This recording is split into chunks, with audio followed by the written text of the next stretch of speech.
Good morning, folks. Good afternoon, good evening, depending on where you are. Happy Tuesday. It's Tournament Tuesday. We're just gonna start with some packs. So, gosh, I forgot to mute myself again. I hope you guys can't hear that. I hate hearing my own voice. Anyhow, welcome to the stream. Good to see you guys. Hello, Cavicom. Good morning, BF Bombers. Good morning, everybody else. There's a lot of people. I'm not gonna name all of you, but thank you for hanging out with me today. I appreciate it. My hair is a mess. I'm exhausted. We'll talk about that in a minute. Let's just open 15 packs with the decimals too. This is our Iron Tournament team that they fill their main team by packs. So they've had a little bit of luck lately. They won their Stone Championship last year, which is pretty cool. So we'll see if we can get any good Iron cards for these guys. Maybe we'll get a big hit. We're going to open some packs with the real decimals later. And we'll talk about the real decimals later too. We're doing bronze today. I am very tired. I will talk about... Thanks, Mr. Devil Dog, on the congrats. It was an interesting day. I'll talk about my team in a little bit. I didn't love them. I think we got a little lucky, but we'll talk about them later today. What do I want to call it? Let's call it a Kid Nichols drop in pack number 5 is what we're going to call it. Oh, you only go for 48,000. Whatever. You're going to upgrade this team. Kid Nichols will play on this team. We got a 100 stuff, 76 movement, 82 control, 111 stamina. Terrible defense at pitcher. Is 70 inches tall. When did they start adding height in there? Has that always been there? That's interesting. We got a third baseman, Don Lang, here too. So, good start to the packs. Why not? We'll save that. That's fire pull. Guys, I'm tired today. It's, so I decided I wanted to add some things to the spreadsheet. How do I look on the camera? That's way up there. Let's fix that. You guys don't need to see the top of my head. Is that a little better? Up there. Up there. Is that better? I'm way behind. Let's see where that put me. That looks a little bit better. Okay, I'm very tired. So I decided I wanted to add some things to the spreadsheet. And they're in there now. But... in the process, I broke some stuff. So I was up till 3 o'clock this morning trying to fix it. And when I went to bed, it was fixed. It was slow, but it was fixed. Then I woke up this morning and it wasn't fixed anymore. So you guys are going to have to bear with me just a little bit today. My macros died. All of my macros in my Excel spreadsheet died. I can't find them. I don't know where they are. I don't have the time to find them right now, so we're going to be hand jamming some numbers today. It shouldn't be too bad.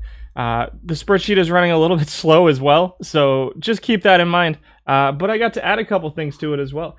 See, we got a Trey Turner here. We're going to add Kid Nichols later today. We'll add Kid Nichols now. Why not? We got 3 packs left. See what we get. We got Logan Gilbert here, too. Another solid pitcher upgrade for the decimals version number 2. Master Series is dead to you. You went out in round 1 and then won a daily 128. Oh, that's rough. Is Heavy Johnson in the spreadsheet? You'll buy him for last 10. He is not in the bronze spreadsheet. He is in the gold spreadsheet, but I haven't updated that one yet. And we'll close it out with Eugene Ryu. So solid run of 15 packs there. We got a couple live golds. We got a Kid Nichols. We'll drop. We'll keep Garrett Crochet. Let's drop. It might be time to drop Wayne Twitchell, guys. I think we're going to drop Twitchell. We'll add Kid Nichols to the roster, and then we'll go to our pitching staff, and he's going to replace Jack Flaherty and take over as our number 1 starter, and Bieber will move up to number 2. There we go, and we're going to call it number 1. Submit team. Let's see if that's submitted. I don't know if that's submitted in time. We might have gone over the 30-minute mark there and lost our export, which is possible. What's up, Cause Longhorn? Also, sorry I wasn't here last week, and we had, life, work, stuff. We did miss it, for sure. Let's do this. Manage cards. We're going to activate Kid Nichols. It did not go through in time. We're going to go to roster management. We're going to do this again. We're going to take Twitchell out. Finally, we're going to throw Nichols back in. We're going to go back to the pitching staff. We're going to put him in at number 5, and then he's going to move everybody down 1. And what?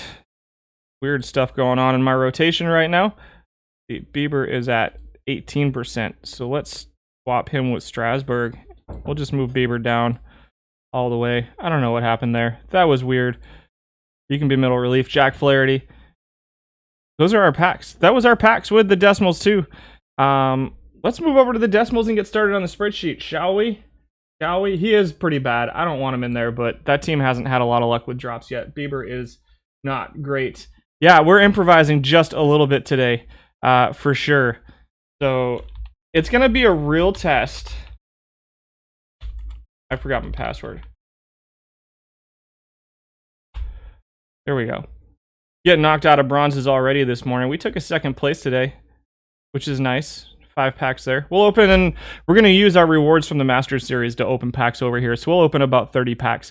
I'm going to throw them in another bronze tournament just to, you know what, let's not do that. Let's throw them in a gold tournament and a bronze tournament. So I can start pulling data on gold again too. I'm very tired. Oh no. It got filled. Oh well. We'll grab that later. So your spreadsheet looks like this. We added some things for the catchers. Man, I had this working so well last night. It was awesome. I was really excited. I was very disappointed when I woke up this morning and it didn't work. I was very sad. I have not updated the overlays, so we don't have the all-time stuff here just now. That'll hopefully be here next week. I have some optimization issues that I have to work on for next week. And so we're going to start with catchers. You'll notice that I added catcher ERA, runner thrown out, and stolen bases against per 9 back into the spreadsheet. I'm happy about that, but bear in mind that catcher ERA and stolen bases against per 9 are kind of anecdotal because it's only when they're listed as a catcher. So if they're playing other positions and they get innings played at other positions, it may affect their catcher ERA and their stolen bases against per 9 innings. Shouldn't affect a guy like Bob Barton who only plays catcher, but guys who play first base, guys who, especially when you look at like Iron with Kiner Falefa, you may see it mess that up. Runners thrown out percentage should be pretty accurate though. Other changes I've made to the hitters this week. I am ranking players based purely off of WAR this week. We're going to see how it goes. That is something I can change very easily. So we're going to see what you guys think. And I will accept feedback on that because I'm not sold on whether it's what I want to do or not. Obviously, the offensive value is still in here. The defensive value is still down here. Current, you got the current and the all-time over here. All of this data is from the last week. I started the spreadsheet over. So you're going to notice today as we go through that this is exactly the same as this. And if it's not, it's because I fudged something up. So we'll see what happens there. Macros don't work right now. They crashed the sheet. It's very sad. I am not happy about it. And so what's going to happen as we go through is I'm going to have to go up here and adjust our rankings. And then we'll just kind of go. We'll do it as we can and see how it goes. So Bob Barton came in number 10 this week. Oh, down here. These are by position. As well, so another update there. I don't know if you guys can see these. They look like they're probably pretty hard to see. I'm going to get rid of our formula bar too, just to make a little bit more room. I should have gone to bed last night instead of working on stuff because it didn't do any good anyway. Let's see if I can fix that. There we go. There we go. Whoa, I hate you right now, spreadsheet. Really, really hate you right now. And so down here, these are positional averages. So these are your averages for all of your qualifying catchers. So not all catchers, just the guys who qualified for the list. So the 17 guys who qualified with more than 600 plate appearances over the last week. These are the averages for them. So you got your average on base percentage, slugging, OPS, weighted on base average, yada, yada, yada, which is cool. It's going to be a whole bunch of different sheets today instead of bouncing through and updating them all on one sheet. I am rambling right now because I'm very tired. How much does WAR take defense into account? Curly Kirkovice, it varies by position. So that's why I'm kind of going with WAR. Drops to become stale. Let's see. What else? You love 99 rated cards. If you're new to this game, you are confused. I don't know what that means. What else did I miss? We love Bob Barton. You love Bob Barton? What's up, Mr. World? And let's see. So WAR, it depends on the position, different positions. If you adjust WAR for catchers for framing effects, then you can do it there too. Around no one likes a quitter. Am I a quitter? Can you enlarge just one click? Let's see. How's that? Is that a little bit better? See if we can get that whole thing in. Maybe that's a little better. We lose Woba at the bottom. I mean, whatever you guys want, that's fine. Let's try this. Let's go 105 here instead and see if that looks better. Holy smokes, we need a... That's better. I like that. How's that? Is that a little bit better? Sleep is... Yeah. He used Austin Barnes, Bob Barton. Barton was #1 last week. I like Barton. You're looking at card of... They do play other spots if needed, but the catcher ERA is not affected by that. Okay. It might be in mind because of the way that... because of the way I calculate stuff in the spreadsheet and where stuff is calculated, it may be affected in the spreadsheet. I think it is affected in my spreadsheet. In fact, I would go to say I'm 99% sure that catcher ERA may be affected by...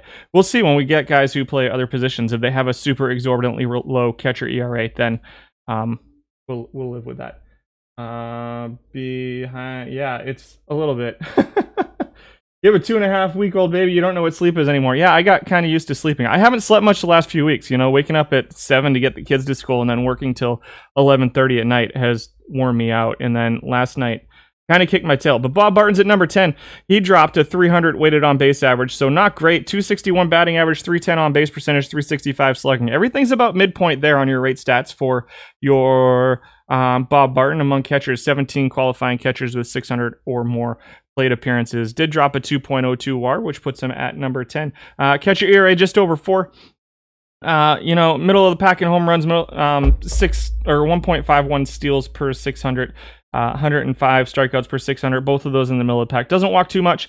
He's kind of okay. I like him versus lefties. I think if you can put him in just versus lefties, you're probably going to get a little bit more. I have a feeling that a lot of this is not as a platoon. I don't think people platoon catchers quite as often as some of the other positions. But I think Barton's a solid guy here at number 10. This is where it gets really annoying, guys. Ready? Are you ready for this? We're going to go like this, and we're going to go number 9. Oh my God, this is awful. Let's see if it crashes. Don't crash. There we go. Danny Jansen comes in at number 9. How annoying is that? That's pretty bad. You guys might not be back next week. Everybody might quit the stream after this week because we're going to do this all day. Batting average 229 is 12th. On base percentage of 304 is 10th. Catcher ERA of 416 is 9th. Wait a minute. Hold on. I need to fix that. Where are you at? This needs a 1.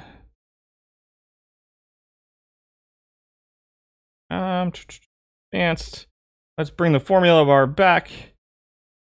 And we're gonna... There is a 1.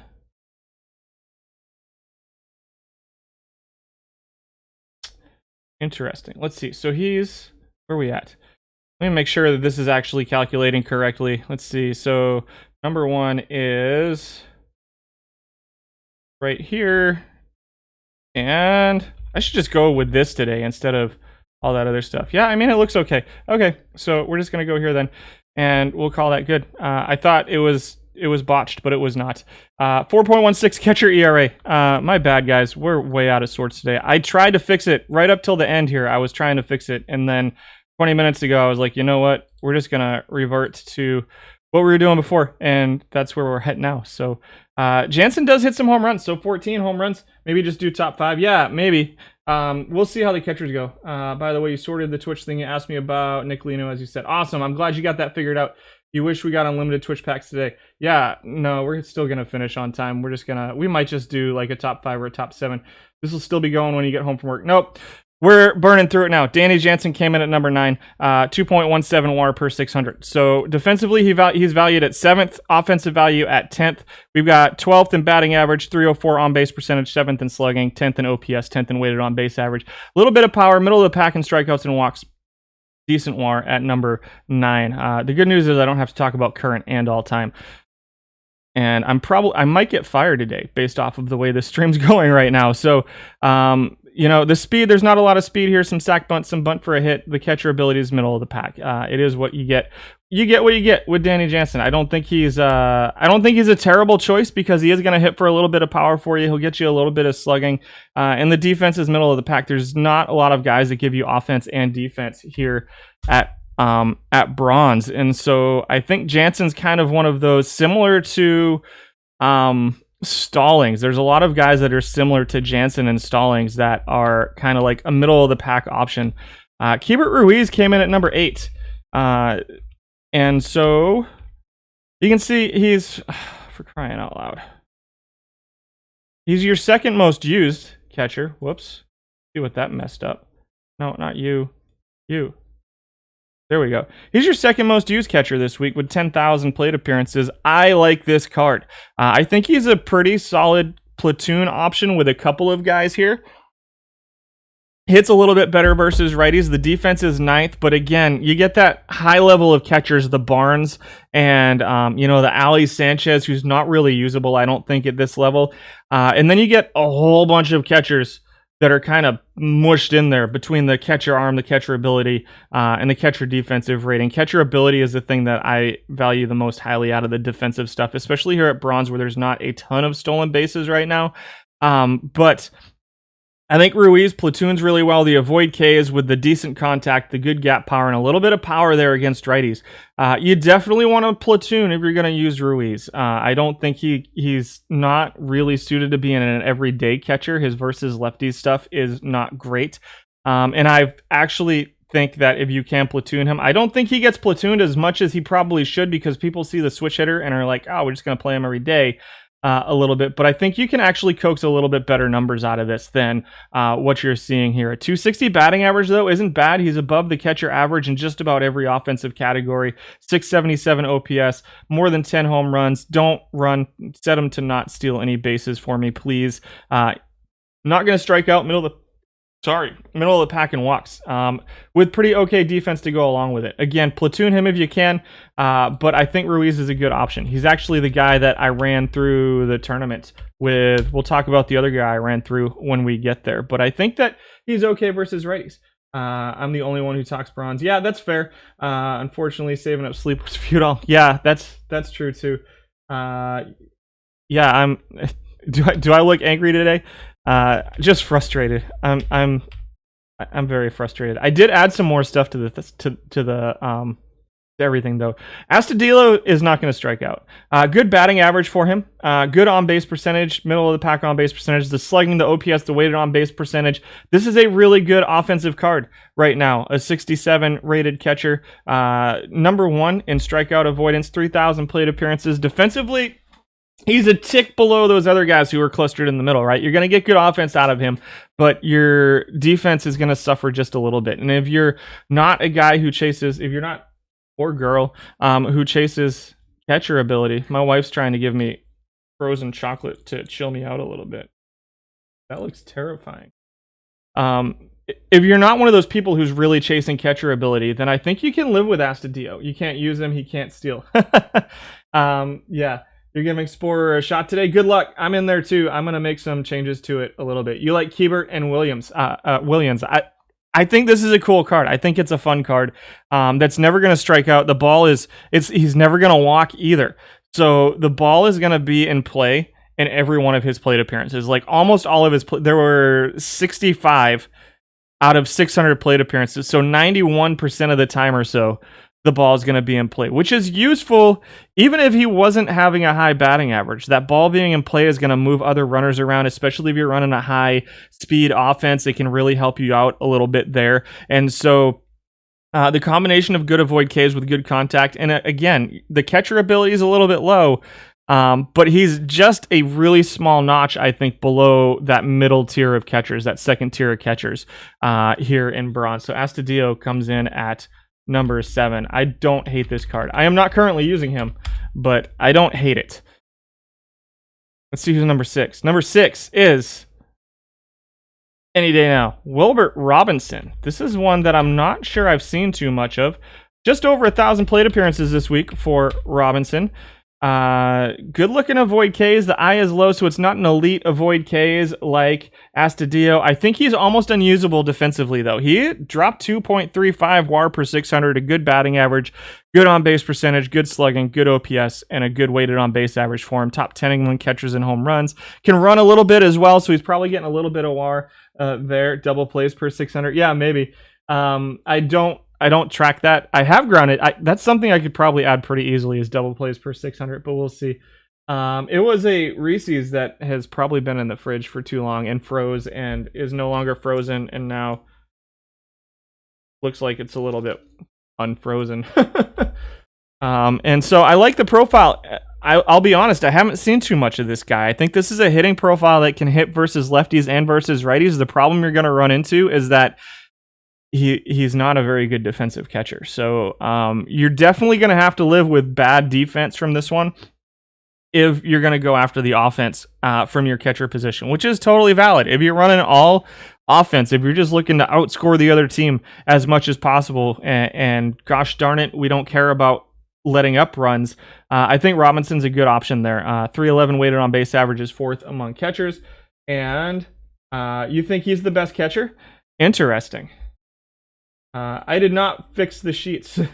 The sheets are not fixed, Karen. I wish. We're hand jamming stuff today. My macros died, and so we're just hand jamming stuff. So that's your number 6 catcher. Some people like him as the best.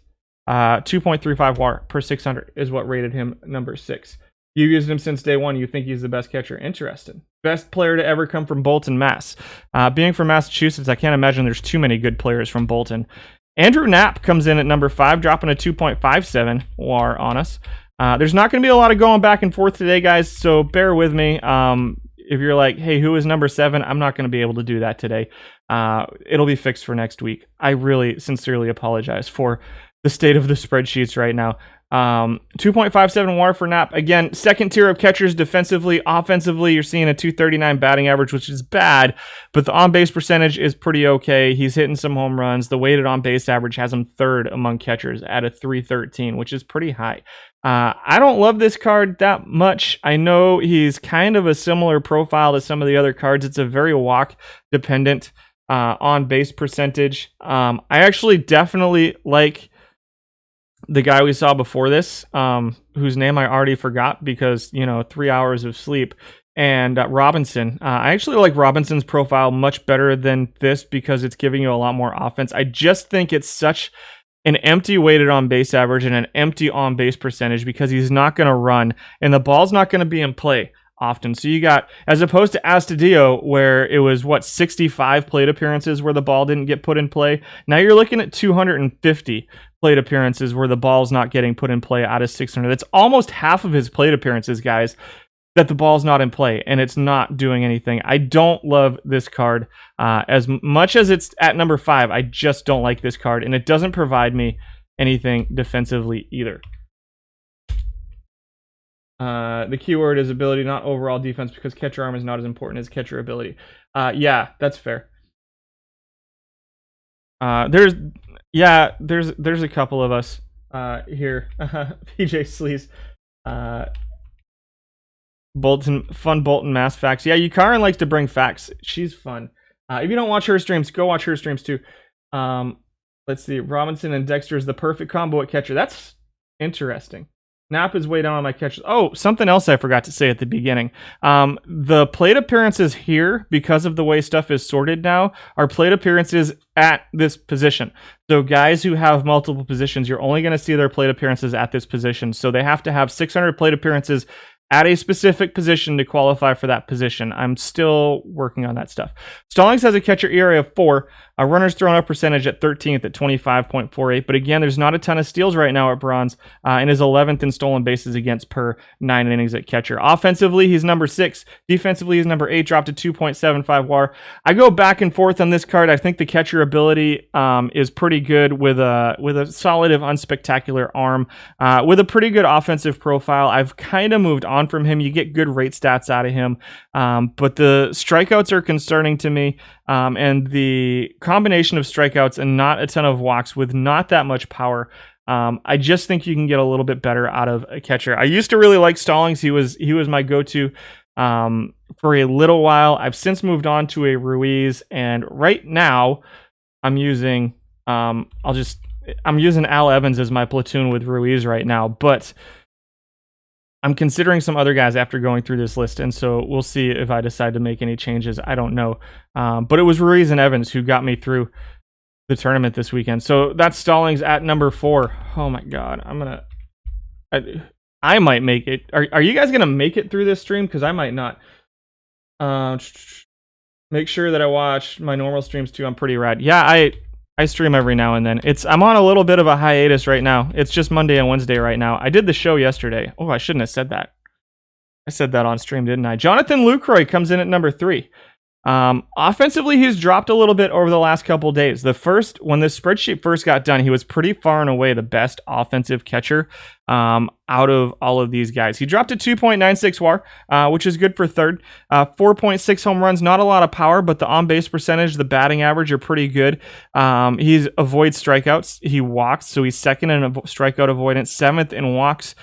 Slugging percentage is a little bit low. The OPS at 689 is kind of okay. The weighted on base average at 308 is 7th among catchers. So 7th offensively. Defensively, again, it's that bottom tier of those middle level of the catchers here. He's 14th out of 17 defensively in catcher value based off of his ability being a little bit lower than I would like even at this level. A 50 catcher ability is a little bit low for me. Perhaps use him as a designated hitter, maybe against left-handed pitching. I want to like this card a lot. I'm just not sold on it. I don't love it. So yeah, that's Lucroy at number 3. Number 2. I don't even know if my guy made the top 10 right now. I'm starting to get concerned that I'm making bad choices. Ed McFarland at number 2. I'm pretty sure my guy didn't make number 1. Ed McFarland comes in at number 2. 1,200 plate appearances for him this week. Good gap power. We're looking at the number 1 batting average among catchers, number 1 on base percentage, number 1 OPS, number 1 weighted on base average. Again, really solid offensive profile for McFarland. Unfortunately, it's a pretty spectacularly bad defensive profile for Ed McFarland. A 52 catcher ability, and a 54 catcher arm with a 51 catcher defensive rating. Again, the catcher ability at 52 is just a little bit lower than I'm really comfortable with. Although, with those kind of offensive numbers, maybe I could be convinced to be okay with it. The catcher ERA is 4.33, which is a little bit scary. The stolen bases against of 1.32 per 9 innings is pretty scary. The runner throw out percentage of 23.33 is really scary. This is not a very good defensive catcher. He's just not good, but he put up a 3.21 WAR, and so he came in at number 2.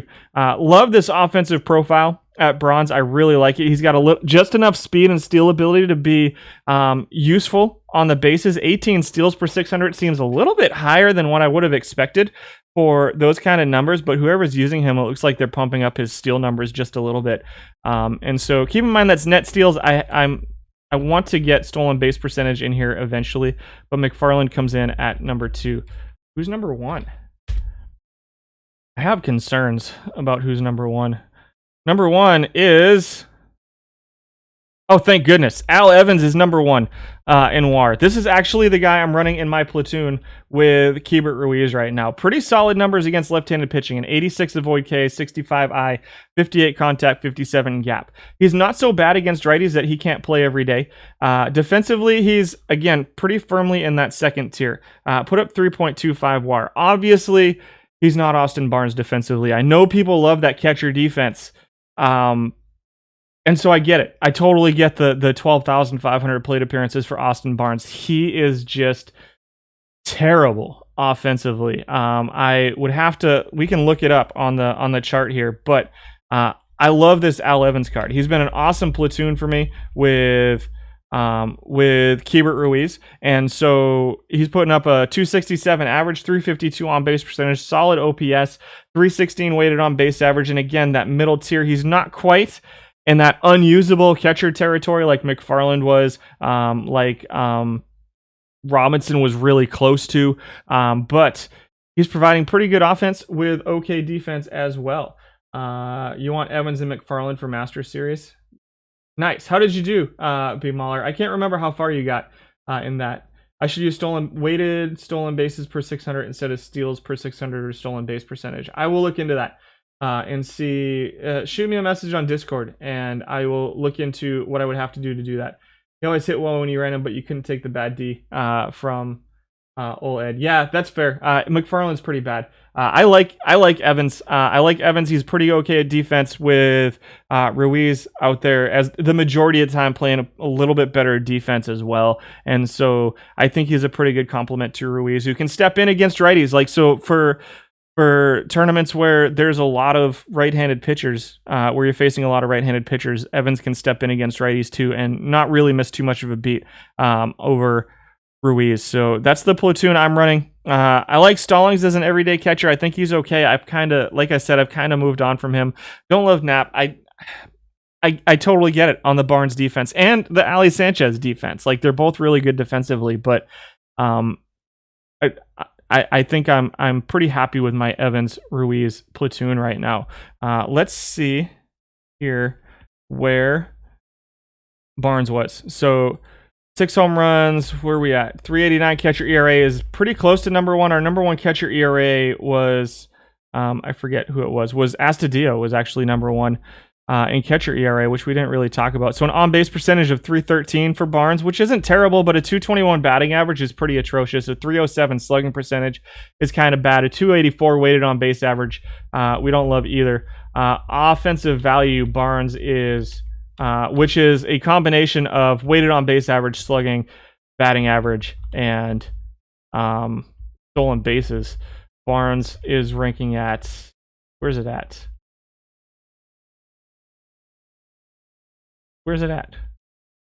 Oh, here, 12th out of 17. So Barnes just isn't great offensively. But again, I totally get having him there. You honestly hate having to run Ali and Iron, so you can't imagine running him in runs. Yeah, I can't either.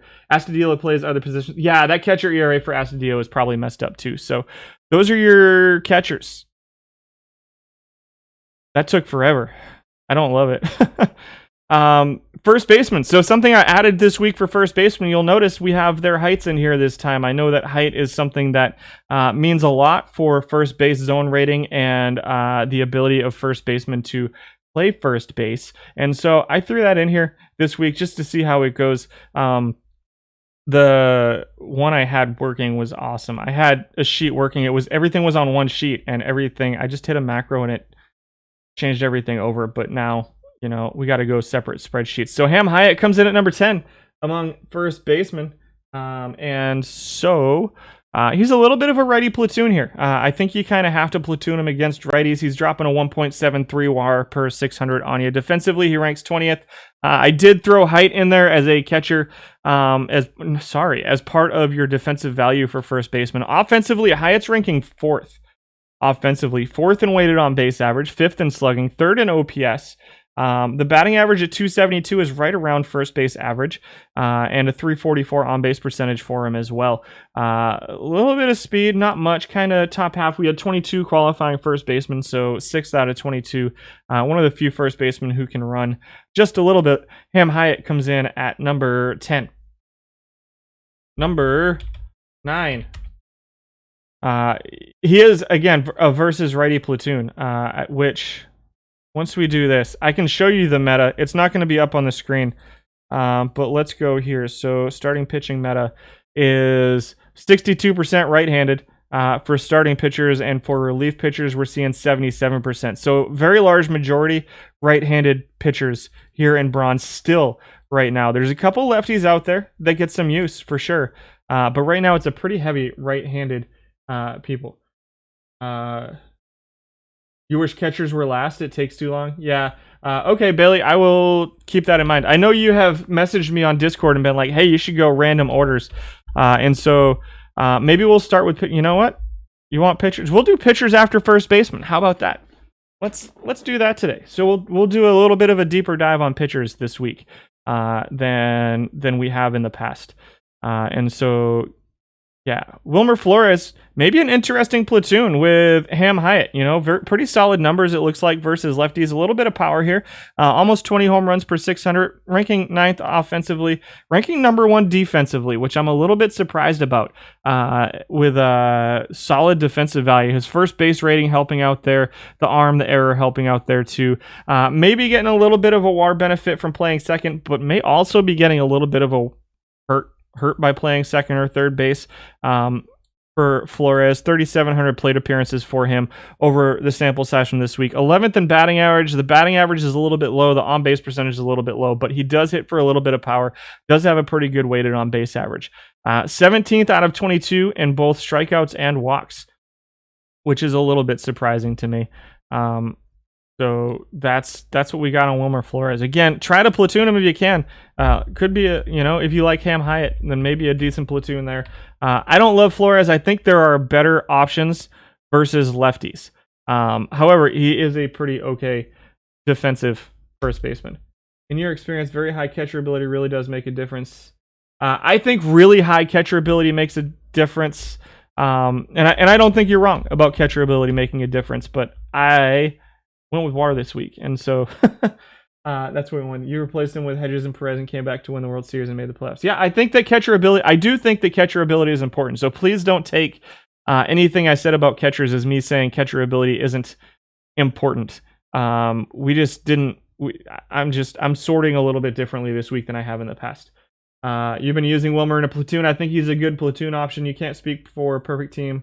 It is paramount no matter the level. Yukarin and you guys really like catcher ability. I agree a little bit too. And so let's see. Lou Finney came in at number 8. Another platoon versus righties, a little bit lower defense, 23rd out of 22. I know what's going on there. So there's a calculation error in the sheet. So he's actually 22 out of 22 defensively. Dropped to 1.89 WAR per 600 did Lou Finney. Second in home runs, just over 20 home runs. So not a ton of home runs here in bronze. -1 net steals per 600. So don't steal with him. Pretty low batting average, pretty low on base percentage. Good slugging, good OPS, good weighted on base average. 1.89 WAR per 600. Another guy you got a platoon, Lou Finney. Don't love this card. So we'll move on to number 7. We'll see who's number 1. I don't know who's number 1. I got really frustrated and didn't even go through most of the lists last night. Tourneys is a little bit of a small sample size for to be able to tell. So Jesus Aguilar comes in at number 7. This is your rookie sensation from 2017. He's your 10th most used first baseman at this point this week. Grading out number 3 defensively. Again, that high first base rating, and he's a little bit taller than some of the other guys we've seen on this list at 75 inches. That is 6'3" for anybody who doesn't want to do the back of. I think I could be wrong. A little bit of a lefty platoon, but not a ton. You got 7 points of gap. You actually got a little bit of contact versus righties, a little bit of power versus righties. The I and the avoid Ks both go towards lefties. So Aguilar is an interesting kind of split. 333 weighted on base average, 753 OPS, 420 slugging, just under 17 home runs per 600. A lot of guys kind of mushed together here offensively. 2.02 WAR for Jesus Aguilar at first base over the course of the last week. He is at number 7. Number 8. Did I skip number 8? Who was number 8? Does anybody remember? Your Iron team plays 1,600 games a week. Let's find out who number 8 was real quick. I'm not going to do a ton of going back and forth because it's taking forever today. But number 8 was, I forget, Lou Finney. Did I skip? Yeah, Lou Finney was number 8. We talked about him. Home runs is all you're going to get from him. Bad defensively. Number 6.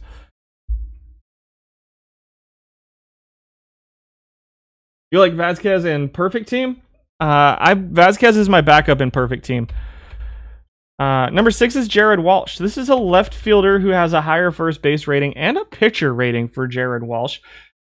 Solid versus righty splits, 60 contact, 70 gap, 79 power, 54 I, 41 avoid Ks. Rating out second offensively among first basemen, 16th defensively, 2.21 WAR per 600. Maybe getting helped out a little bit by playing left field and right field, depending on what he's listed as. But I imagine if people are listing him as a first baseman. He's playing as a first baseman. It's a pretty small sample size for him at first base. We'll see what his numbers look like in left. Actually, we may or may not see his numbers in left field and right field, although I did not make a defensive cutoff for those positions this week. I would play him at first base if I was going to play him. And I don't necessarily love him at first base either, although his offensive value right now does look pretty good. You're going to want to platoon him versus righties if you can. 7 points of contact, 5 points of gap, 5 points of power, 3 points of I, 3 points of avoid Ks versus righties, but not necessarily have to platoon him versus right-handed pitching. 274 average, 341 on base percentage, 441 slugging, 782 OPS, and a 343 weighted on base average for Jared Walsh. Number 5.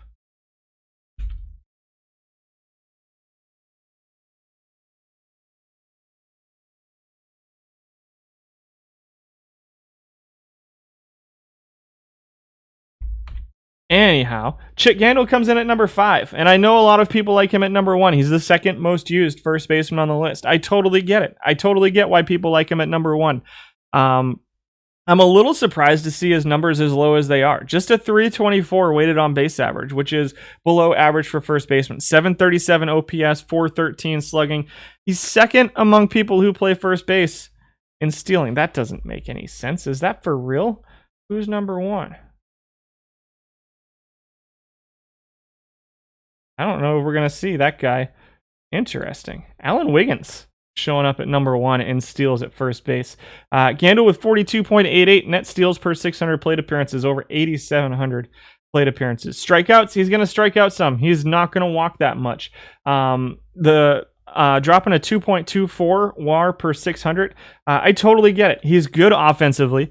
He's got an okay on-base percentage with an okay batting average and the ability to run, which makes him a pretty good option. I am not running Chick Gandil at first base anymore. I have moved on from him, but I totally understand why people are. He comes in at number 5. Number 4,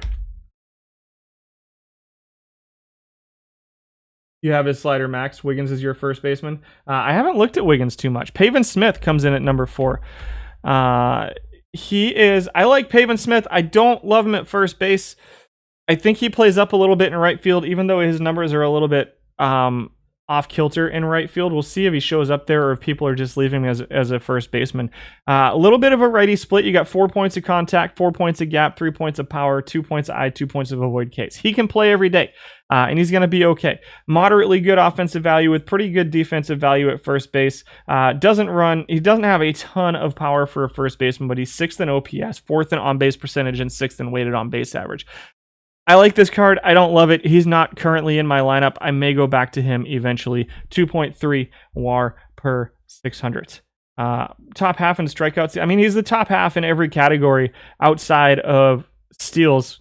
He does not run the bases. I kind of like him in right field. Would use Pavin Gandil as a platoon.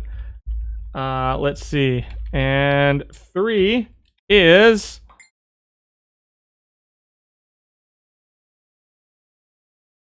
Come on now. Ji-Man Choi. Live Ji-Man Choi comes in at number 3 with a 2.33 WAR per 600. 6th offensively, 9th defensively. Pretty small sample size of just 1,600 plate appearances. Didn't even crack the top 10 for uses. However, we're seeing a 248 batting average, which is pretty low. Solid home runs. No speed to speak of. Number 1 in strikeouts. That seems... I think strikeouts are backwards. I believe strikeouts might be backwards. Hold on. There's no way these guys are striking out that much. Number 13, strikeouts. I'm not going to go back and fix it, but where's it at? Yeah, I got strikeouts backwards, so my bad. So he's actually last in strikeouts, strikes out more than any other player on the list right now. Walks, he's 3rd though, so decent on base percentage, not a great OPS, not a great weighted on base average. I'm very angry at my spreadsheets right now, if you can't tell. Well below average at batting average, but you know, I don't love it. It's mediocre defensively, mediocre offensively. I don't love Choi at first base. He's at number 3 based off of WAR. I'm gonna have to go back to, yeah, definitely frustrated today. In the finals on the daily early bronze, congratulations. Number 2 is Carl Taylor, your most used first baseman. Comes in at number 2 versus lefty splits here. 77 contact, 51 gap, 72 eye, 53 avoid K versus lefties. Not a huge split though. You actually gain a little bit of gap versus righties. The big difference is 14 points of eye combined with 6 points of power versus lefties for Taylor. So I do think he's platoonable, but I think you could get away with playing him every day. Problem is he's not great defensively.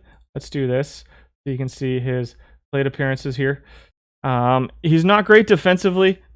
Second in WAR per 600 at 2.36. Not a ton of power. Number 1 in average. Number 1 in on-base percentage. Number 4 in OPS. Number 2 in weighted on-base average. He is getting a ton of play. Just a really solid offensive bat versus left-handed pitching. And so when spreadsheets go wrong, calamity ensues. I wish this was calamity. Life is calamity. And your number 1 first baseman, I don't know. No, I know who number 1 is. You guys are going to be surprised. And you're going to hate it, but I love it. I'm happy with my number 1.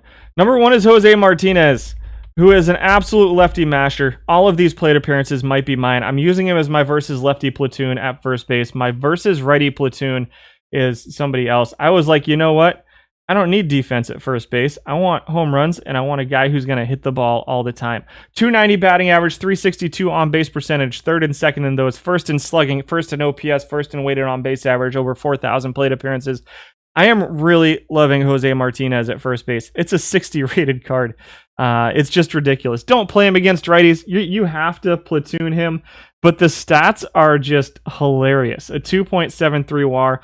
I'm running him in a platoon with... I honestly don't remember who I'm running him in a platoon with right now. Let's find out. Let's bring the game up and find out. Oh, I got a Twitch drop. Isn't that cool? Where's my team? And we already got eliminated, so my team is pretty clearly... Actually, this is an old one. This is not the most recent tournament I got into. This is from this morning. We're going to do pictures in a minute. I'm pretty excited. Let's go to the list and see who number 11 is. 11 was Nippy. Nippy came in at number 11. Offensively, WAR... He's at 14th. So 11th in WAR was Wiggins at 11th. So I know some of you guys like Wiggins a lot. Number 12 was Mountcastle, who I think is who I'm running the platoon with Martinez, if I'm not mistaken. I was like, who needs defense at first base? Yeah, my platoon is Martinez and Mountcastle right now, which might be why. Oh, they changed my logo. Wasn't that nice of them? That logo is way better than the one I normally have. This is pretty ugly. I got super lucky. Pretty good ratings on Jose Martinez. You can't make a Major League Baseball roster. Yeah. I'll show him my stat. We can show his agent my stats. See if I can't get a cut of that money. 13th was Unglob. I'm a little surprised that Unglob wasn't higher on the list. 14th was Nippy and War. 11th offensively, defensively ranking 18th for Nippy Jones. And so there you go. Number 15 was your Build a Legend Todd Helton. So there you go. If you want to see some stats, let's see. I know we got asked about Nippy. Nippy's dropping a 293 batting average, 321 on base percentage, 427 slugging, 748 OPS. I like the Nippy card too. I know that a lot of people out there like him. Doesn't strike out much, doesn't really walk much either, but it's a decent card. Number 1 in home runs was Flores. Martinez was right up there. Crone's right up there too. Let's not talk about CJ Crone. I am... For real, let's not. For those who watched the Masters series on Saturday, you may know why I don't really want to talk about Crone. And I'm glad to see that CJ Crone came in 22nd in WAR out of 23 lists. So Wiggins, where's Wiggins? He was 11th in WAR, strikes out, doesn't strike out much, walks quite a bit. So it looks like probably a pretty solid on base percentage. 256 average, 340 on base percentage, 311 slugging, 651 OPS though.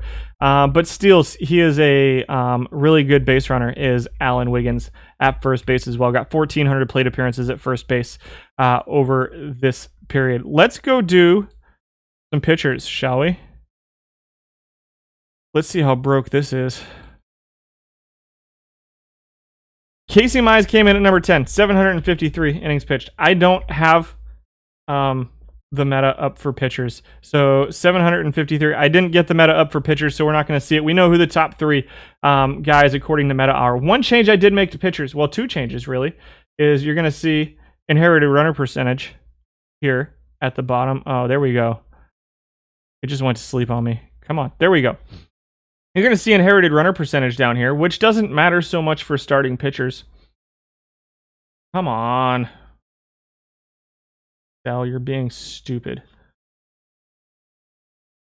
That'll be important for relief pitchers. It's just on both. And I adjusted my cutoff to be 60%. So you had to have a 60% start percentage to qualify as a starting pitcher. So anybody under 60 is going to be on the relief pitchers list. You got 28 packs overnight from bronze. That's a weird number. Oh, no, that makes sense because 5 and 3. Yeah, that makes sense. Congratulations on your packs. That's a lot of packs for one overnight.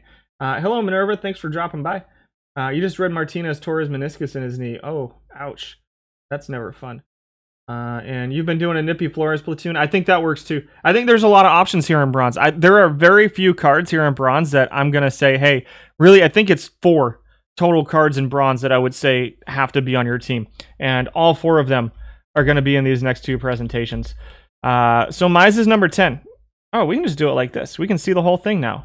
And so I'll just leave that up. That's gross. But it is what it is for today. ERA at 4.25, FIP at 4.27. So, oh, and I changed the way I calculate it there based purely off of FIP and ERA right now. I'm still working out some details on that, but it is FIP and earned run average with FIP weighted a little bit higher than overall earned run average. So you might see some weird numbers over here because I'm not taking like strikeouts, home runs. I really am just looking for performance at this point for the pitchers and what their numbers are. And so Mize was 11th in FIP and 10th in earned run average and came out 10th overall. 4.25 ERA, 4.27 FIP. Home runs doesn't strike too many guys out. It's 18th out of 33, 21st out of 33. So home runs are a little bit of an issue with that low movement for Casey Mize. Decent control for him here at this level. Second in whip overall among starting pitchers is Casey Mize. Holy smokes, I am way ahead. I'm a good 20 seconds ahead of where you guys are. So I'll try to slow it down just a little bit. Thank you. Do I sound like I need more coffee? I'm trying to be happy. I am happy. Trevor Cahill was at number 9. 7th in earned run average. 12th in FIP for him, a 4.28 FIP, but a 4.17 earned run average. The whip is a little bit higher at 1.400, just a 70% start percentage for Cahill. Trying to keep up with chat. The real irony is that you had Crohn's base running properly dialed down in strategy. Was it you who beat me? With Crone? Rev Modden? We're going to have some fighting words if you're the one who beat me with Crone's inside the park home run that beat me in. No, I'm not doing cocaine. I lose my military retirement if I get caught doing cocaine, so I'll stay away from that. You're good. I'm pretty happy. I hated my team. So I'm going to talk about my team here. As long as we have time at the end, I will talk about my team at the end and what they looked like going into that tournament. Cahill's got some pretty big splits versus righties. We do have, it's a little bit, let's check the batting meta here real quick because we looked at the pitchers, but we didn't really look at the batters. So batters right now are 56% right-handed, 20% switch, 23% lefties. So keep that in mind as we go through these lists. I promise they're going to be better next week. Or the presentation's going to be better next week. I just have to figure out some things and get my macros back. Very sad. And so Cahill versus righties, you're going to see, he's pitching pretty well at 4.17 earned run average, 4.28 FIP. The counting stats aren't great for him. Again, ignore the inherited runner percentage. Is probably not a very high number of inherited runners. Actually, it's probably a little bit high for him. 27th among starting pitchers and inherited runner percentage. Walks are at 3.4, so control's a little bit of an issue. 25th out of 33. Top 10 in home run suppression and 17th in strikeouts per 9 for Cahill. Leads me to put him, right in that middle of the pack kind of thing. You're headed to the dentist soon, so someone else will have to defend your choices when I get there. Yeah, we'll see. And yeah, so there we go. So Cahill at number 9. Number 8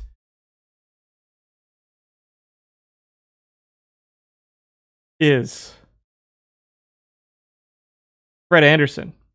Fred Anderson dropped down the list a little bit. He has a pretty fantastic FIP. The ERA is a little bit lower.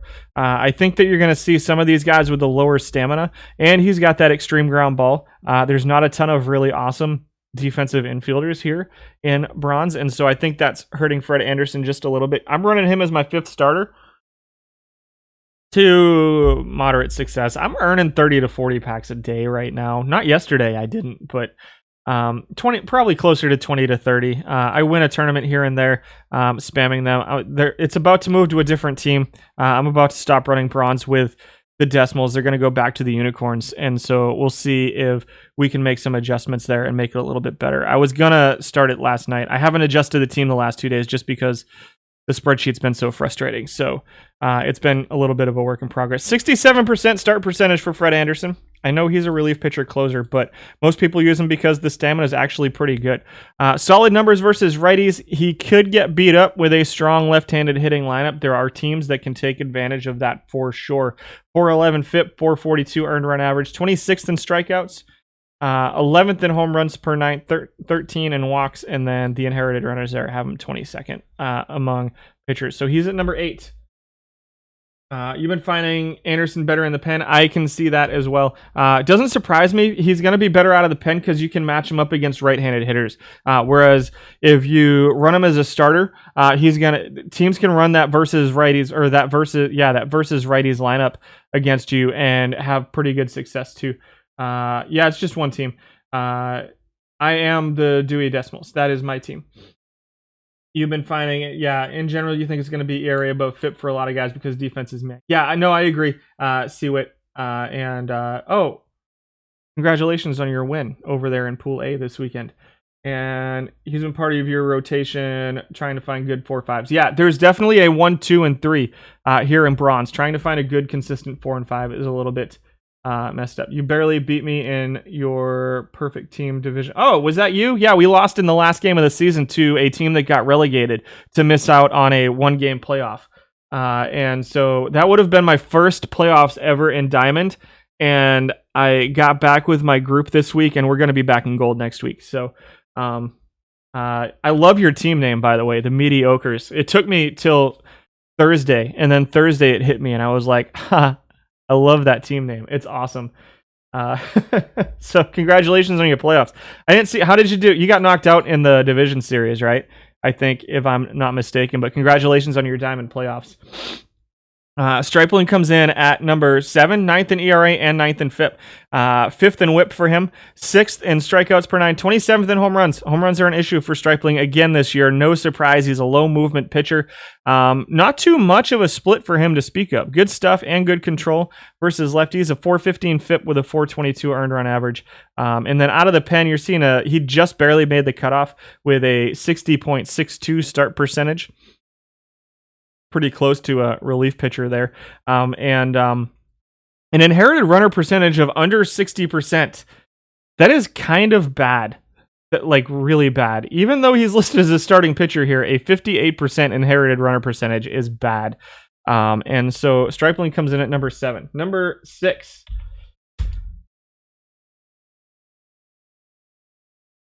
Is Bill Bonham. What? No, I totally get it. You guys are like, Bonham is number 3. I absolutely agree. He's got 14,000 innings pitched here, guys. His stats are normalized. There's going to be a couple guys higher on the list who have a really low start percentage and who have not nearly as many innings pitched. Bonham is one of the big 3. He is very consistent. He is 4th in FIP. He is 6th in earned run average out of these guys right now. Number 2 in strikeouts. Top 10 in home run suppression. 27th in walks. Control's a little bit of an issue for Bonham, so that's going to affect his FIP just a little bit. And again, I definitely think Bonham is one of the big 3 that kind of needs to be in your rotation. But for this week, he just dropped in here at number 6. So no, don't pull him out of your rotation. Just because he's number 6 on this list this week. He is one of the 3 most consistent starting pitchers here in bronze. And so it'll go up and down. There's going to be a couple guys up here that you're like, that he shouldn't be above Bonham. Like, Donovan Osborne, who has been very up and down for me. Only 1,200 innings pitched for Osborne. He's been effective at times. He's a little bit better versus lefties. Again, a 60% start percentage. I've had him in my rotation. I am pulling him out. He is not a good starting pitcher. He probably qualified here because of my starts for him. It was a bad choice. And then I just left it. I haven't really been adjusting the team that much. And so I'm going to guess that his start percentage is only above 60 because I'm the only one running him as a starter, and I'm getting a lot of innings out of him. I don't love him. It's a 412 FIP, a 384 earned run average, which is pretty solid, actually, surprisingly. But again, keep in mind that start percentage is right there at 60. 28th in strikeouts. He's not going to strike too many guys out. Top half in home run suppression. Pretty good control for Donovan Osborne. I gave him a go. I might move him to the bullpen just to keep him on the roster. I think he can be effective versus lefties. But I'm not sold on him being a mainstay in the rotation, and I think I'm going to try out some other things. Do you think Osborne's been great for you? He's been a mixed bag for me. So Osborne's a guy who, when he pitches well, is absolutely lights out. But when he doesn't pitch well, it is absolutely your lights out. I'm going to talk about him a little bit when we talk about my tournament team. He was on the Masters Series team, and so we'll talk about him there. And I haven't made any adjustments from that team, and so it's playing okay. It's still playing okay. I still think we got lucky. Number 4 is Mike Minor with a 71% start percentage. Very good stuff. Very good control. Home runs are going to be an issue. 26th out of 33, but top 10 in strikeouts per 9. Top 5 in walks per 9 right now. Number 1 in earned run average. Somebody's got some good defense behind him. Number 6 in FIP for Mike Minor. Drops him at number 4. Number 1 in WHIP for Mike Minor, too. I mean, the numbers look good. Small sample size for him. So 461 innings pitched, and again, a pretty low start percentage for Minor, so keep that in mind. But these numbers look pretty good. I think I like him better out of the pen just because, again, you can match him up as a specialist versus lefties. That 10 points of stuff, 6 points of movement, and 4 points of control is pretty big. But the knuckle curve right there, helping Mike Minor out. I know it's the ratings look a little bit underwhelming. But he's a guy who's got decent stamina and 4 pretty good pitches and a knuckle curve. I think he's an okay option too. You're still searching for a number 5. You're not happy. I don't like Musina either. Number 3 is the nice thing about this taking so long is I can catch up on chat between each player. So what do we got? You're going to try out Osborne as your 5. I don't blame you. I think he's he's kind of up and down, but he is interesting. You've got 1,200 innings pitched for Minor at a 456, 283 on base average, 142 whip in 2 weeks on your sheet. Nice, which isn't terrible. Curly Karkovice likes Fleming. Don Gross came in at number 3. Again, I think he is one of the more consistent guys. At 395 FIP, at 382 earned run average for Gross. And I'm going to be honest, I think at a 90% start percentage, how phenomenal would it be to not have to use him as a starter? This is a guy who you could use as a lefty specialist out of the pen who would be absolutely Twitchell-esque here at bronze. Gross comes in at number 3. Again, the splits versus lefties are awesome. He's got a fastball, sinker, changeup, slider kind of mix. Lower stamina.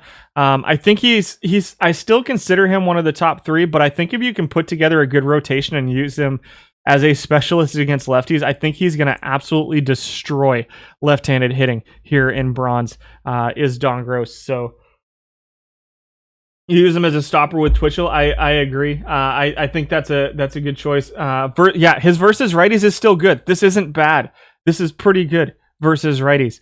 This is just absolutely filthy versus lefties for Don Gross. Again, he's very consistent as a starter. I really think that if you can find a way to get 5 other good starting pitchers in your rotation, he would be a absolute laser show in the pen for you. I run him as a starter right now. I might try him in the pen in the near future. Number 2 is, who the heck is that? Julian Merriweather comes in at number 2. 395 FIP, 381 earned run average. You know, sometimes we find a diamond in the rough here that nobody notices until we see him on stream. 269 innings pitched. Do we like it? The numbers look good. Good strikeout numbers. No splits to speak of. The home runs, I'm not sold on it staying down at a .63, but there's guys with worse stuff on the list in the top 10. Good control and a fastball, changeup, curveball, slider mix with 96 over the top power pitcher, second in FIP, third in earned run average this week. I don't know. Maybe he's a guy I try out. Maybe I can try Julian Merriweather out and throw Don Gross in the bullpen. He didn't even make your sheet. Interesting. He's great in bronze cap. He has a 64, yeah, so keep that in mind. So if you're running bronze caps, this is a card that looks like it could compete down there. And putting up good numbers in a really small sample size here at bronze. Do I like him as a starter? Perhaps. I could see him as a reliever as well. So his stamina is at a 41. So you think he might be in your pen? You need to check that. Interesting, weird. You wonder because if he's a relief pitcher, nobody thinks of putting him as a starter. You thinking? Are you talking Osborne right now? 88 fastball and 80 changeup is a great combo. Yeah, this is an interesting looking card to me, and I might have to give it a try when I get the spreadsheet working and I can actually start building teams again. It's going to be a long Thursday for me. Number one. Do you guys want to make a guess? Satchel Paige comes out at number one. I am not surprised about this. So your big three right now are Don Gross, Paige, and Bonham, right?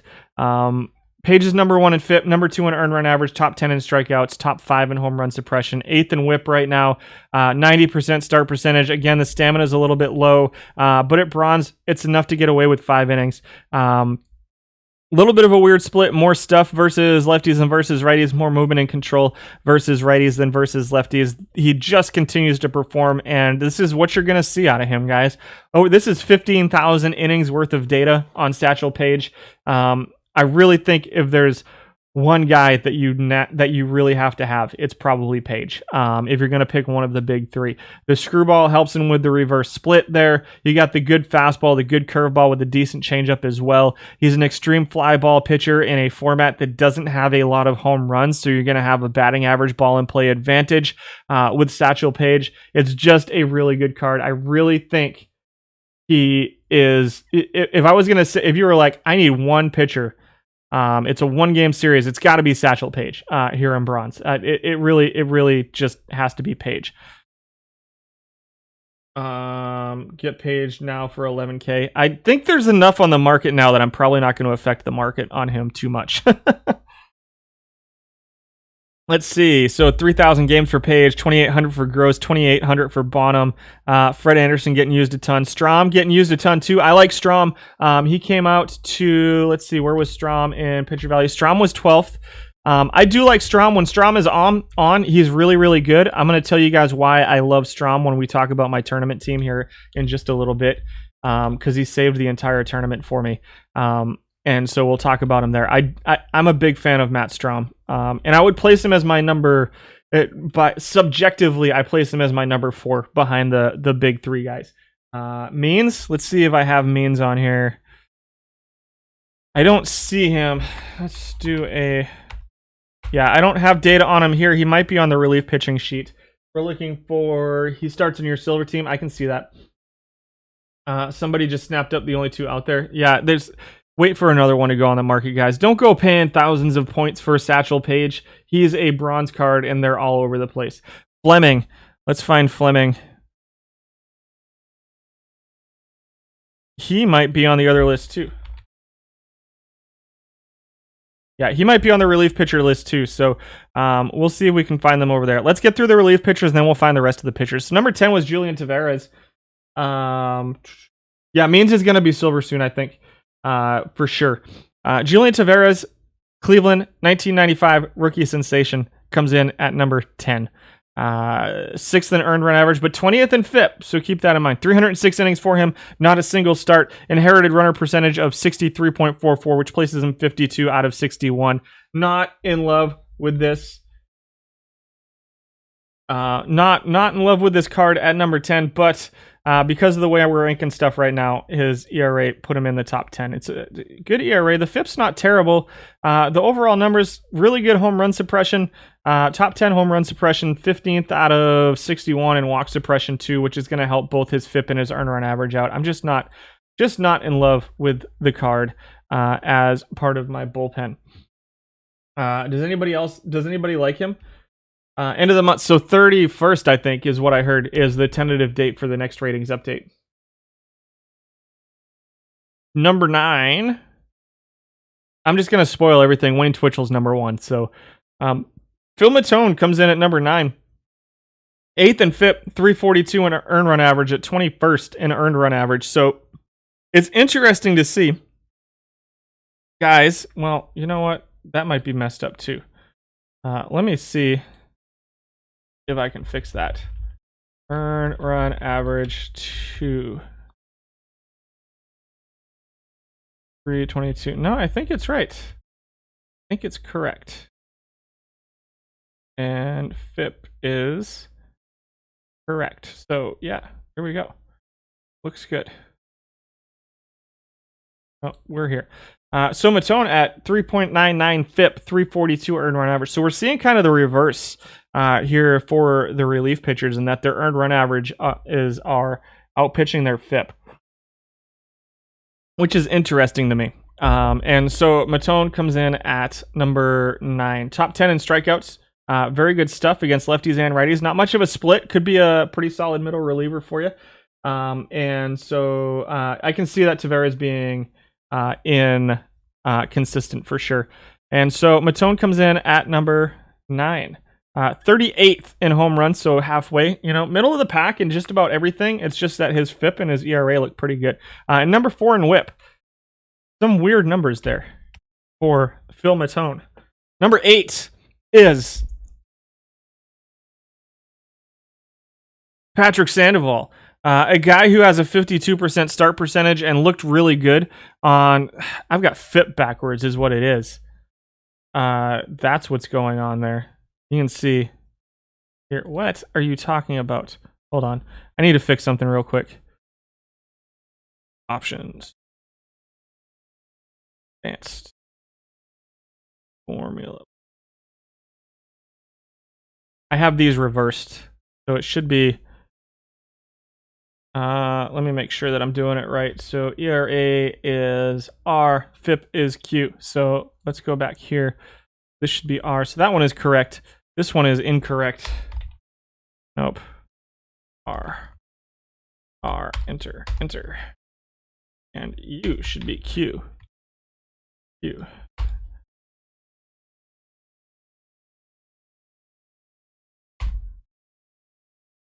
Oh no. What did you do? Come on, catch up to me.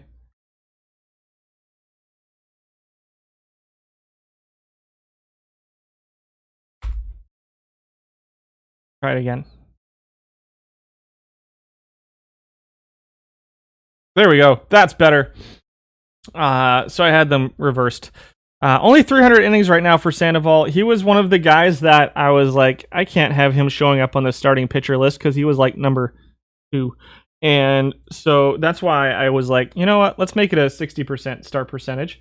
Holy smokes. I'm literally like 30 seconds behind, or 30 seconds ahead of the video. I'm just seeing me fixing stuff now. You should start using Sandoval. It looks nice. It does look pretty nice. 76 stuff, good movement, decent control. Home run suppression is, everything's kind of top half. But his ERA looks really good. You're going to want these guys out pitching their FIP by a full inning over a 300 inning pitch sample size. I don't know what you can really expect from him going forward. It'll be interesting to see. But he comes in at number 8. Number 7 is Adrian Hauser, who's number 2 in FIP, but 26th in earned run average. You use innings pitched per game to differentiate starter and reliever. Interesting. That's an interesting way to do it. And that makes sense too, because you got some people using followers. So that might be something I think about later on. Right now, start percentage is just a quick and easy way to kind of figure it out for me. So 367 FIP, 394 earned run average for Hauser. Second in FIP, 26th in earned run average, 33rd in whip.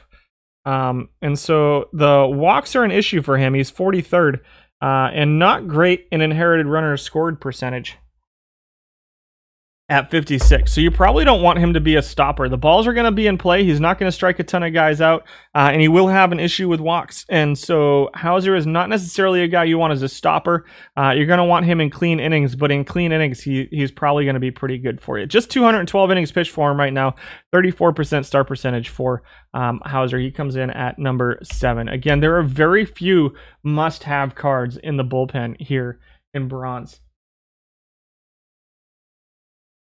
John Curtis comes in at number 6. This is a card I haven't seen too much of. Again, only 338 innings pitched for him. Home runs will be a little bit of an issue. 45th with a .77 home runs per 9 innings among qualifiers. There are 61 qualifiers. 271 walks. 7.58 strikeouts, top 20 there. 6th in earned run average, 23rd in FIP, and top 5 in whip for John Curtis. Little righty heavy, maybe a righty specialist. You got 14 points of stuff, 8 points of movement, and 3 points of control versus righty. So you probably want to set him as a specialist just a little bit. Fastball, slider, changeup mix for John Curtis at number 6. Number 5 he's a live card. Interesting. He looks like a kind of guy that I would have interest in watching. Fernando Salas comes in at number 5. I will say he is your second most used relief pitcher of all time. A lot of that is because of me. He's been on my team for a while. He is also a righty specialist. So you're seeing some righty specialists up here on the list. You got 11 points of stuff and 4 points of movement. I think you can get away with him versus lefties as well. So I don't think he's exclusively a specialist the way that the last guy was. But I think that you're probably better off running Salas as a specialist. You love him as your closer. I think that's fair too. I think with a clean inning, he could be useful as well. You get totals for starting pitcher usage and relief pitcher usage. Yeah, that makes sense. Let's see. So you total players for when games started equals games, and where there are no games started, ignoring the rare situation where a pitcher has games started greater than 0. Less. Interesting. I'll have to check that out and see if I can't figure that out. I love Salas. He's a mainstay in my bullpen. Right behind Twitchell. He's been very good for me. Top 10 in earned run average, top 3 in FIP, top 10 in whip as well. Everything else is, top 3rd. You're looking at 15th in strikeouts. A little bit of a home run thing here. I think that he probably comes down just a little bit with more time, I guess. I mean, maybe. But that's probably what you can expect out of him. 2.72 walks per 9 has him 25th. And then inherited runner percentage at 25th as well at 68.26 for Salas. Currently number 5. Number 4 is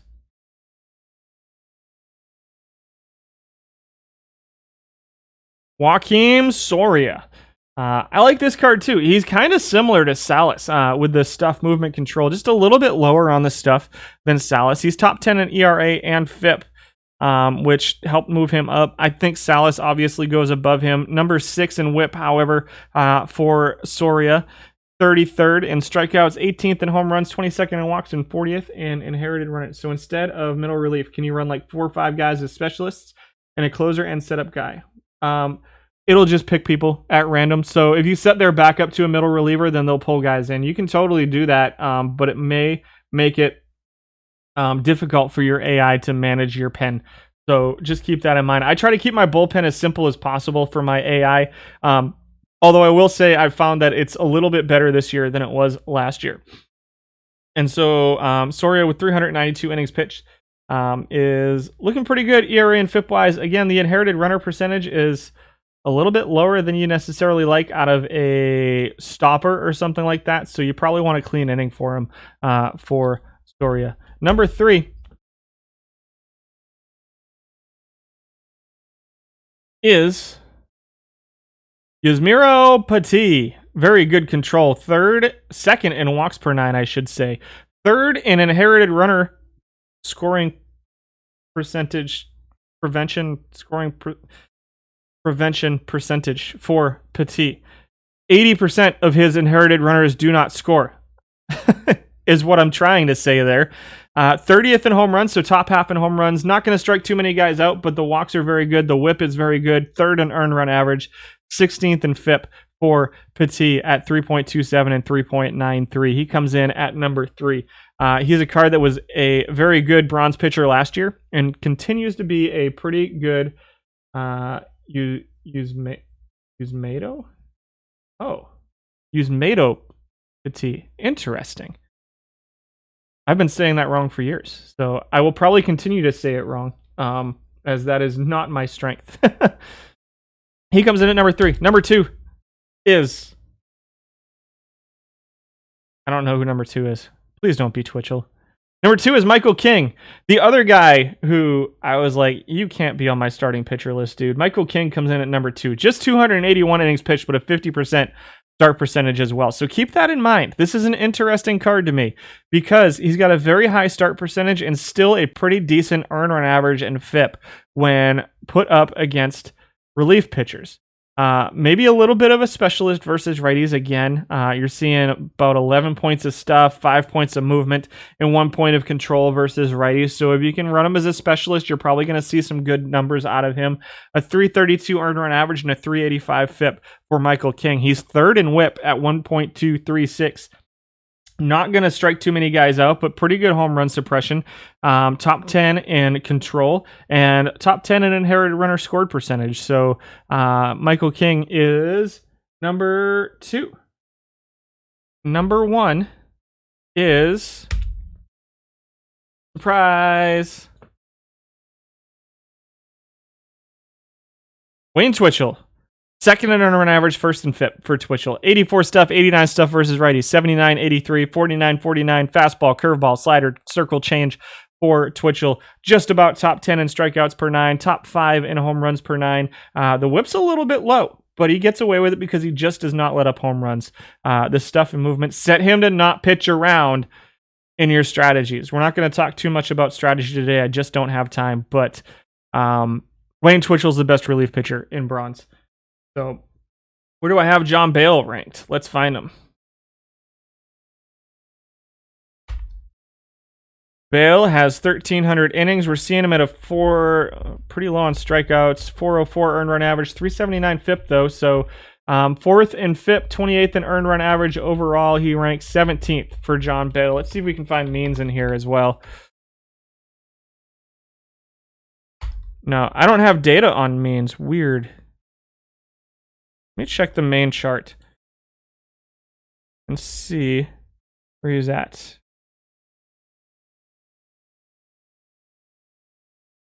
I only have 108 innings on means. That's why we didn't find him. Didn't have enough innings to qualify. Who else are we looking at? Bale. We looked at Bale. Whenever you have a pitcher with a specialist versus lefties role, get the last right-hand batter of an inning. Yeah, it's interesting. Bale's a beast versus lefties. Yes, I agree. Specialist Tim Hill and Joe Nathan.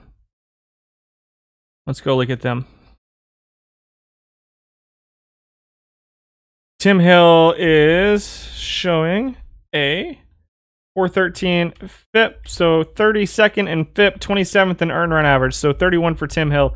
Not looking great for him. It's 655 innings for Hill. I do have stuff on ThigPen. We want to look at Joe Nathan too. ThigPen's dropping a 403 FIP, 24th in FIP, 13th in earned run average. His earned run average is 372. I'm running ThigPen in my bullpen. I like him, but I'm probably dragging his numbers down just a little bit. Grades out 20th overall, so top 20 out of 61. Belial, I'm running Belial too. So maybe I'm terrible. Belial is 11th in innings pitched, 26th in FIP, 9th in earned run average for Belial, 405 FIP, and a 347 earned run average for him is putting him at 13th overall, just outside the top 10. ThigPen is the TH that is AT. Okay, yeah, bullpens are crazy. McRae, Pena, oh my goodness, you guys are going to have me looking up everybody. We wanted to look up Nathan, so somebody asked for Nathan first. Who is 4th in innings pitched, but 28th in FIP, 12th in earned run average, 21st overall, a 407 FIP for Nathan, a 367 earned run average, 8.8 strikeouts per 9. Puts him third. 55th, however, in walks. Control is an issue. Home runs are an issue, 42nd. So the control and home runs being an issue are a problem for Nathan right now. Top 20 in whip. Kikuchi and Ventura garbage.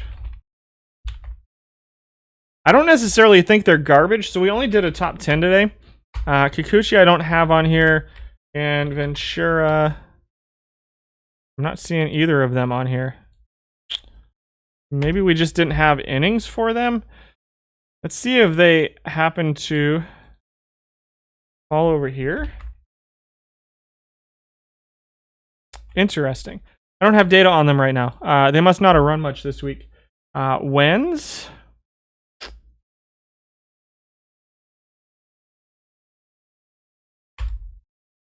Red wins. 454 earned run. Oh, you know what?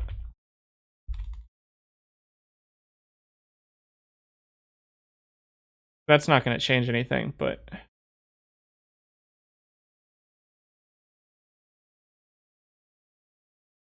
So for wins, I was at 425 FIP, so 42nd in FIP and 48th in earned run average. You don't have any data on either of them over a 2-week period. Interesting. Thanks, My Mice Forever. I don't love it. I'm not having fun. High movement, low stuff guy like Ken Clay. Whoops. Come on, spreadsheet. Don't die on me now. We're almost there. Clay, I've got a 407 earned run average and a 383 FIP. So he's top 10 in FIP, 29th in earned run average, and looks like he's 22nd overall because of that. Struggling with the ERA a little bit for Clay. And again, I think that the high movement, low stuff guys, you're going to find pitch better up in gold. There's just not a lot of defense here in bronze right now. I haven't found Joe Nathan to be great. That's for sure. You had to give up on Nathan. Yeah, he's good sometimes. He's very bad sometimes too, is what you see. They don't give us a sandbox to do what you say. Yeah, no problem. All right, there we go. Those are your pitchers. Let's go to, what were we at? Second baseman? See if we can kill a spreadsheet. Second base. Number 10 was Nick Madrigal, not your gold Nick Madrigal. This is your bronze one. 3,949 plate appearances. He was number 4th most used at second base this week. We're going to see him some at shortstop as well, I believe. I think he's a little better suited to second base at this point. The 80 error with the 46 arm. The 46 arm scares me a little bit at shortstop, so he's probably getting used here a little bit more. Little bit of a split versus lefties, which doesn't help too much in this format where we don't have a lot of lefties. I think his gold Future Legend card is more suited to the format that it gets played in necessarily than this format. But it is definitely not unplayable against righties. Good speed, good stack bunt, decent bunt for a hit, top 10 in offensive value, and 7th defensively at second base. We did skip to pitchers. We did catchers and first baseman, and somebody said, I want to talk more about pitchers because they get rushed at the end of the stream every week. I said, you know what? You're right. I want to say it was Bailey. And so Twitchell was Twitchell in 1972. I don't know. Even his gold, diamond, and perfect cards are horrible. Who are we talking about? The doctor. They're good looking. Oh, you're talking about Nathan. Yeah. Both Madrigal cards are usable. This is a usable card in bronze. I don't think it's a must have, but it's definitely usable. 1.87 WAR for Madrigal. Number 9. Oh, what?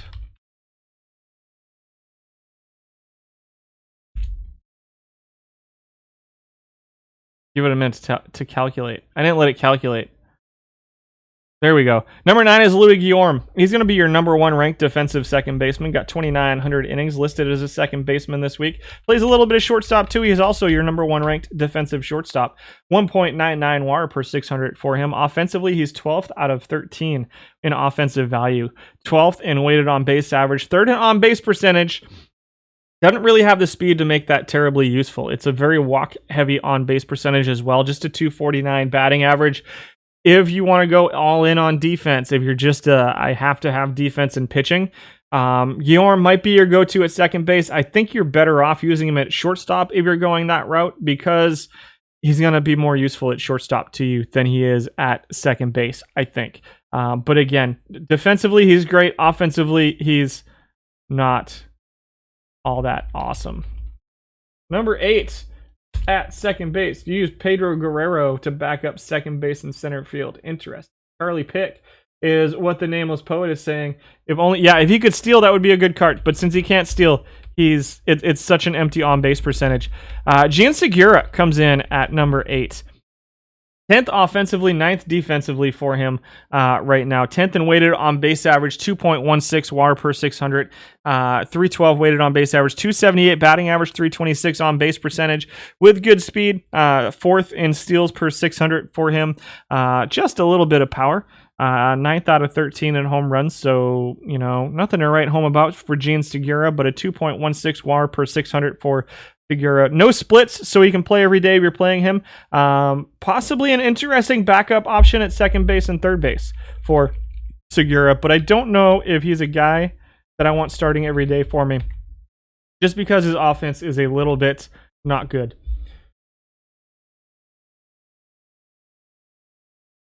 Number 7 is Gene Baker. Plays only second base.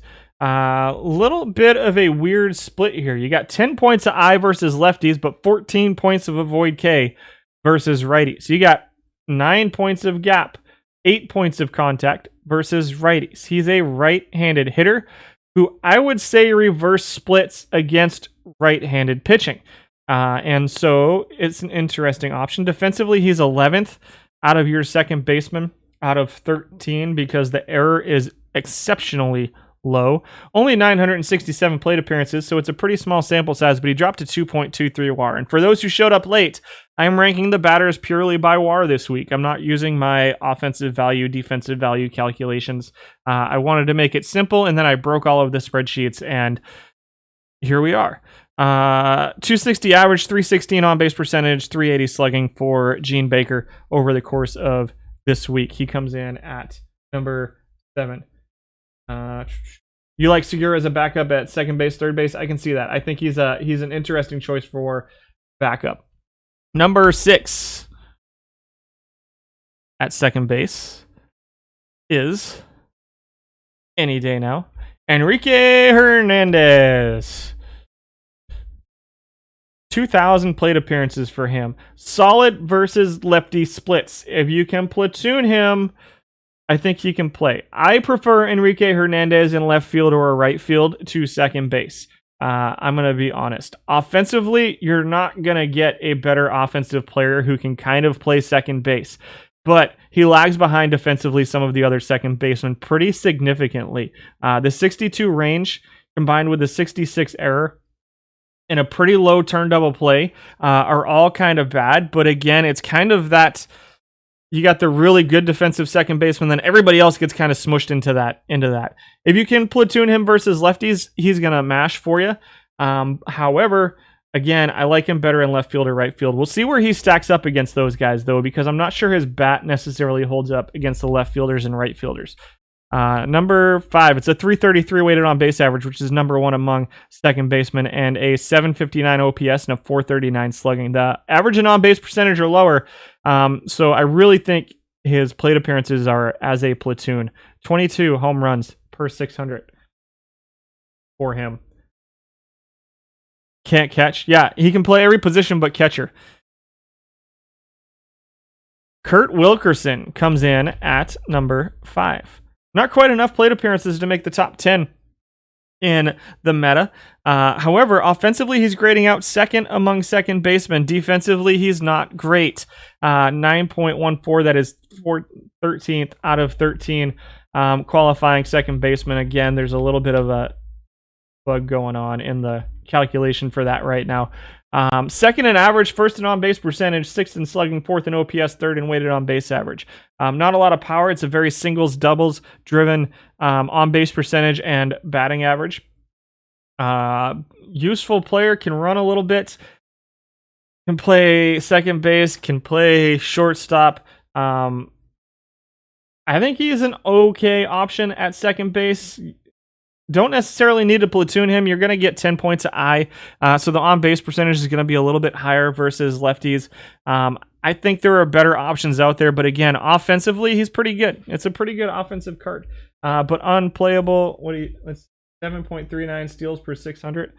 Trash, unplayable. I like it. Everybody's trash to the nameless poet right now. Number 4 is Ha-Sung Kim. Let's talk about this guy a little bit. He is in my lineup. I like this card. My lineup is weird right now. I got some weird stuff going on in my lineup, and it is a little bit of a work in progress. Kim has slight splits versus lefties, but they're very, very slight. He can play every day. He can play at second base for you, and he can play well defensively at second base. He can play third base for you, and he's going to be okay at third base. The range of 69, the arm of 72, the error of 67 are all kind of solid here at Bronze at third base. So you can play him at second base or third base. I like him at second base because his bat plays up here just a little bit. And so you got a 271 batting average, 322 on base percentage. You got some speed, 12.5 steals per 600. The strikeouts, note that the strikeouts are backwards, I think. But I'm not sure. Let me check. Let me see if I have my rankings for strikeouts backwards. The number 1 is this guy who is at, yeah, that's backwards. So let me fix that real quick. Just shoot me. Oh, the formula bar is there already. That's my offset. We're going to go here. We're going to go 1, and that should fix the strikeout rankings. Please? Yeah, that looks better. Okay, we might have to do that for all of them, but that's okay. Not enough stolen bases as a starter, but he's a good backup. Your spreadsheet ranking 23rd in formula efficiency this week in my data. Yeah, 23rd out of like 8. It's bad. If they are under 30 steals per 600, they get benched. I gotcha. You like steals. You never even thought of Kim. Looks like the perfect utility guy. I think he's a good utility guy. I also think in tournaments, I'm having him start versus righties at second base. And I'll talk about my lineup when we get there. I'll talk about what we're doing with Kim. Home runs, decent power, decent speed, and decent defense at second base. I like him very much. I do like this card. He's at number 4 among second basemen with 2.49 WAR this week. Number 3 is going to pop up eventually. Donovan Solano comes in at number 3. This is your live Donovan Solano. 2.53 WAR per 600. He's an interesting batter at second base versus lefties. The problem is he's kind of unusable at third base and shortstop. So he's going to be your starting second baseman. He's also pretty good against righties. Like the splits aren't bad against righties. 3rd in batting average, 9th in on-base percentage, 2nd in slugging, OPS, 4th in weighted on-base average. A pretty good bat against lefties and righties with a pretty good defensive second baseman. Again, there's no standout defensive second baseman except really Guillaume, I guess, would probably be the only one that's a standout second baseman. I think Solano is usable. I think he's a pretty good looking card here, to be honest, that I'm not using right now. I broke everything. How are things? Hi, Roman. You haven't really been here. You was at Physio, but was able to come 2 packs. Nice. I wouldn't bother watching it later. It's a terrible stream today. And so Solano comes in as a pretty good offensive bat at second base who can play. I think I like this card. I'm not currently running him, but it might be something that I consider in the near future as I start rebuilding my bronze team. Number 2.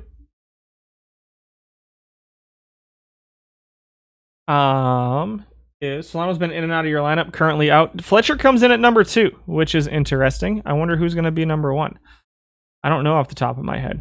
Like I said, I got very frustrated. So Fletcher mashes lefties, hits pretty good against righties, and is a very, I guess, so when you're saying Fletcher, my mice forever, you're saying Fletcher is a standout defensive second baseman. He's right up there. He's pretty close to Guillaume. I really think Guillaume's kind of an aberration at second base. here in bronze right now.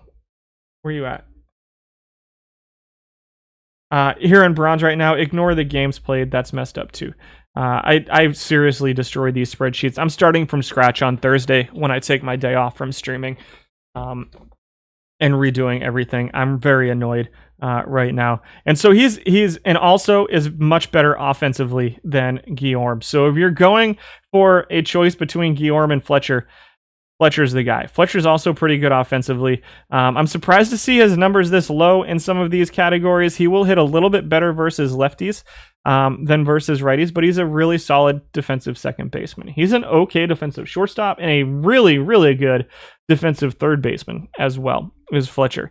25,000 plate appearances as a second baseman for him over the course of this week, which may be people just leaving him as a second baseman. He comes in at number 2. Let's see who number 1 is. Thank you. I am trying to enjoy this stream today. I'm stressed. You know what? Adam Frazier is number 1. There you go. Adam Frazier splits versus righties. I haven't even looked at this card. This is a really good looking card to me. 276 average, 334 on base percentage, 396 slugging. Almost 10 home runs. Not a lot of speed, but good sack bunt. Number 1 in WAR this week at 2.78.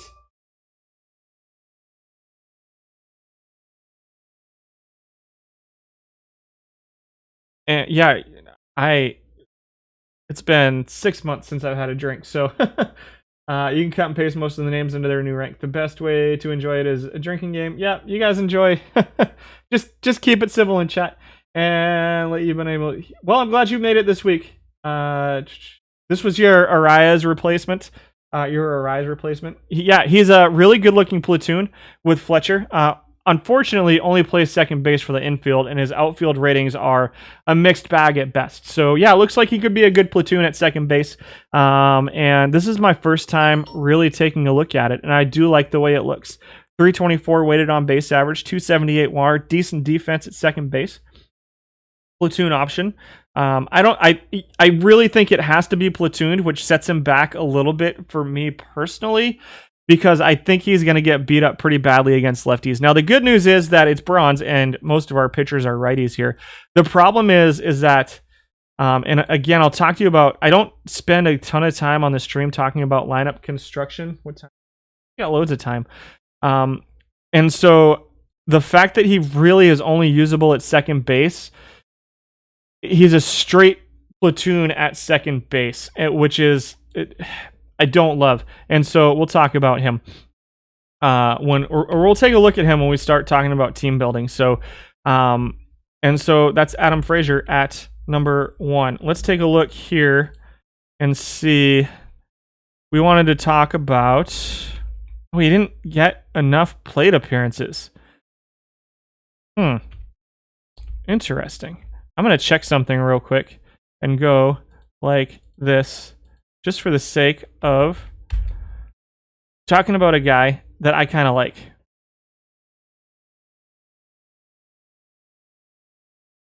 We'll see if he shows up now. This is going to take a second. Still didn't show up. He just didn't get enough plate appearances this week. McKinney's a guy that I like. I don't love him at second base. I like him as a designated hitter, so we'll see if he pops up there.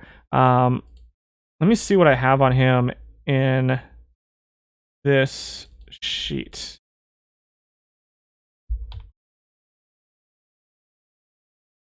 I do have 2,800 plate appearances for him, so he should show up somewhere.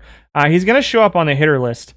It looks like maybe I had him set as a designated hitter, and so he didn't show up. We'll talk about him at some point today, though. Third baseman. And Perdomo, Charlie, we'll see. I think he's going to show up in left field. You had a page up to adjusting ranks. You're used to going to bed at 3 a.m. Rich McKinney. Yeah, McKinney is awesome. I like him a lot. I like McKinney a lot. We'll talk about him at some point. Rank number 10, Perdomo at number 10 at third base dropped a 1.94 WAR on us this week. 12th in average. This is 13 qualifiers at third base. 3rd in on-base percentage. 14th in slugging. 10th in OPS. 4th at defense. So pretty good defensive third baseman for Perdomo. Has a shortstop rating as well. Not too much of a split to speak of. So he could potentially play every day. Just he looks like he's probably going to be mediocre at best. Does have some base running ability, which gives him a little bit of value, and has a pretty good on-base percentage to go along with that. So if you're looking to get for a guy who can play pretty good defense at third base, get on base, and run well while he's on base, then maybe Perdomo is a guy for you. No, I'm good. Thank you. Love you too. Drive safe. Small 835 plate appearance sample size for Perdomo there. Tommy La Stella comes in at number 9.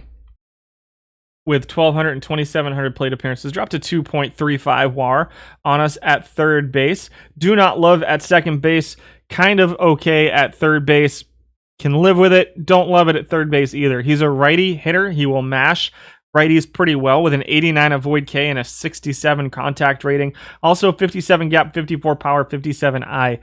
This is a card that you're going to probably want to platoon. You lose 14 points of avoid K, 4 points of I, 5 points of power, 2 points of gap, and 14 points of contact. His batting average against lefties is going to be way below his batting average against righties. If you're playing La Stella, platoon him.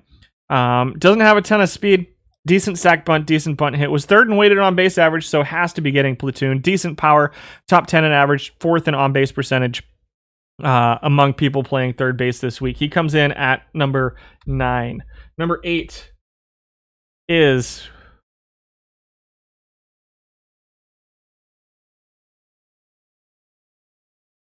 Solano comes in at number 8 with 2.36 WAR. He had 686 plate appearances, so we won't spend too much time on him. He's a capable bat, can play a little bit of third base. Where do you like him? I like him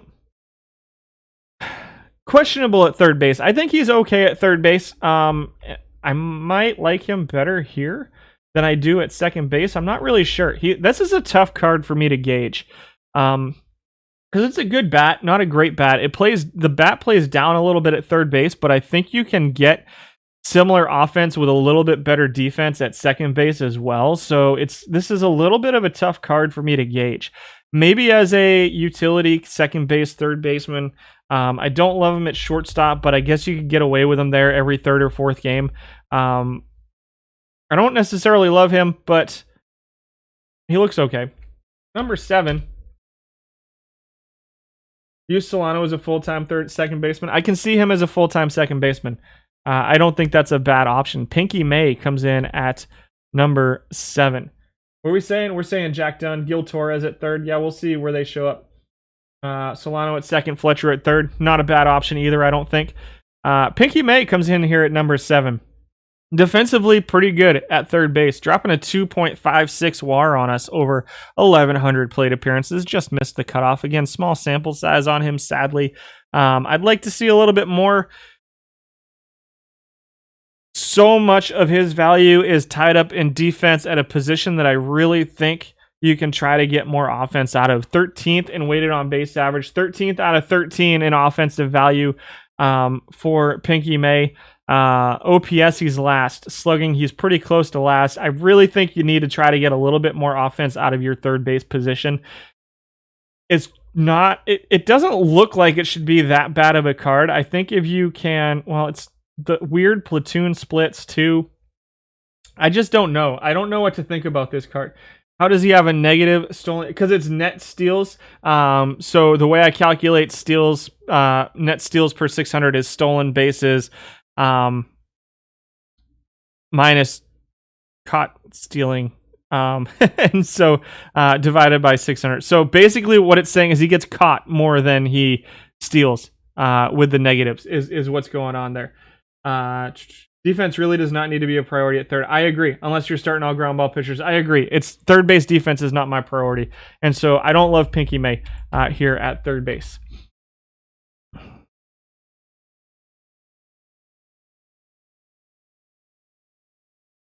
Number 6 is Art Shireen. This is a guy that I really liked early on in the cycle. He's got a really good avoid Ks and good contact against righties, better gap and better eye against lefties. It's an interesting split, plays okay defense, came out 6th in WAR, 5th in weighted on base average. So he's starting out 5th offensively, 6th defensively. I still think he looks like a pretty usable card. 3rd in batting average, 2nd in on base percentage among third basemen, providing pretty good defense to go along with it. Again, it's not really a position where I think there's a guy that stands out among everybody else, and I think in the right lineup, Shireen can be a really effective player and give you pretty good offense and a good combination of offense and defense as well. He's at number 6 with 2.79 WAR this week. Number 5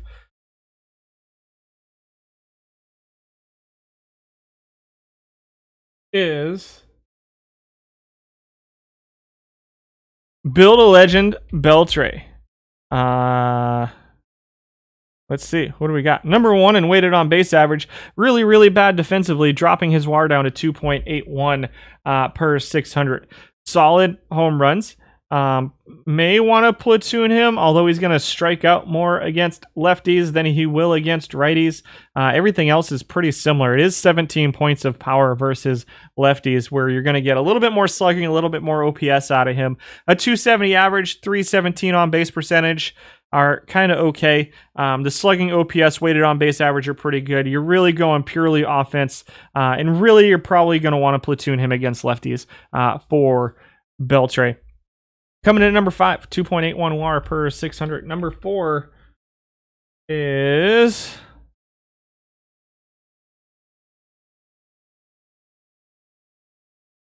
Lenny Harris, my guy. Really solid splits versus righties. Really, really big splits versus righties. So if you can platoon him here at 3rd, please do. We got 12,000 plate appearances worth of data on him with a 310 batting average, a 355 on base percentage, a 391 slugging. Doesn't hit a ton of home runs, but will steal some bases. 3rd among third basemen in stolen bases.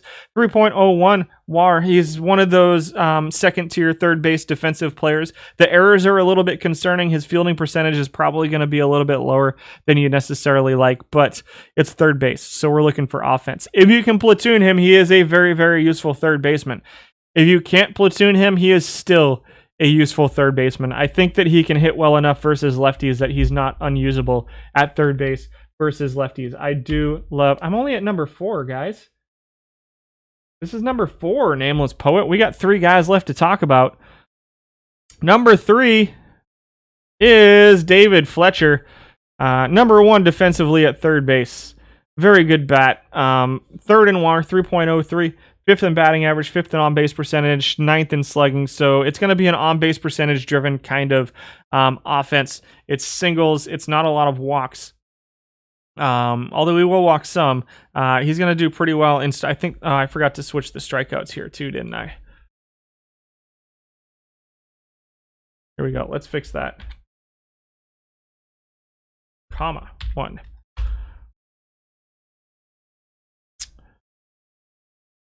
I'm not going to do it for both. We'll figure it out.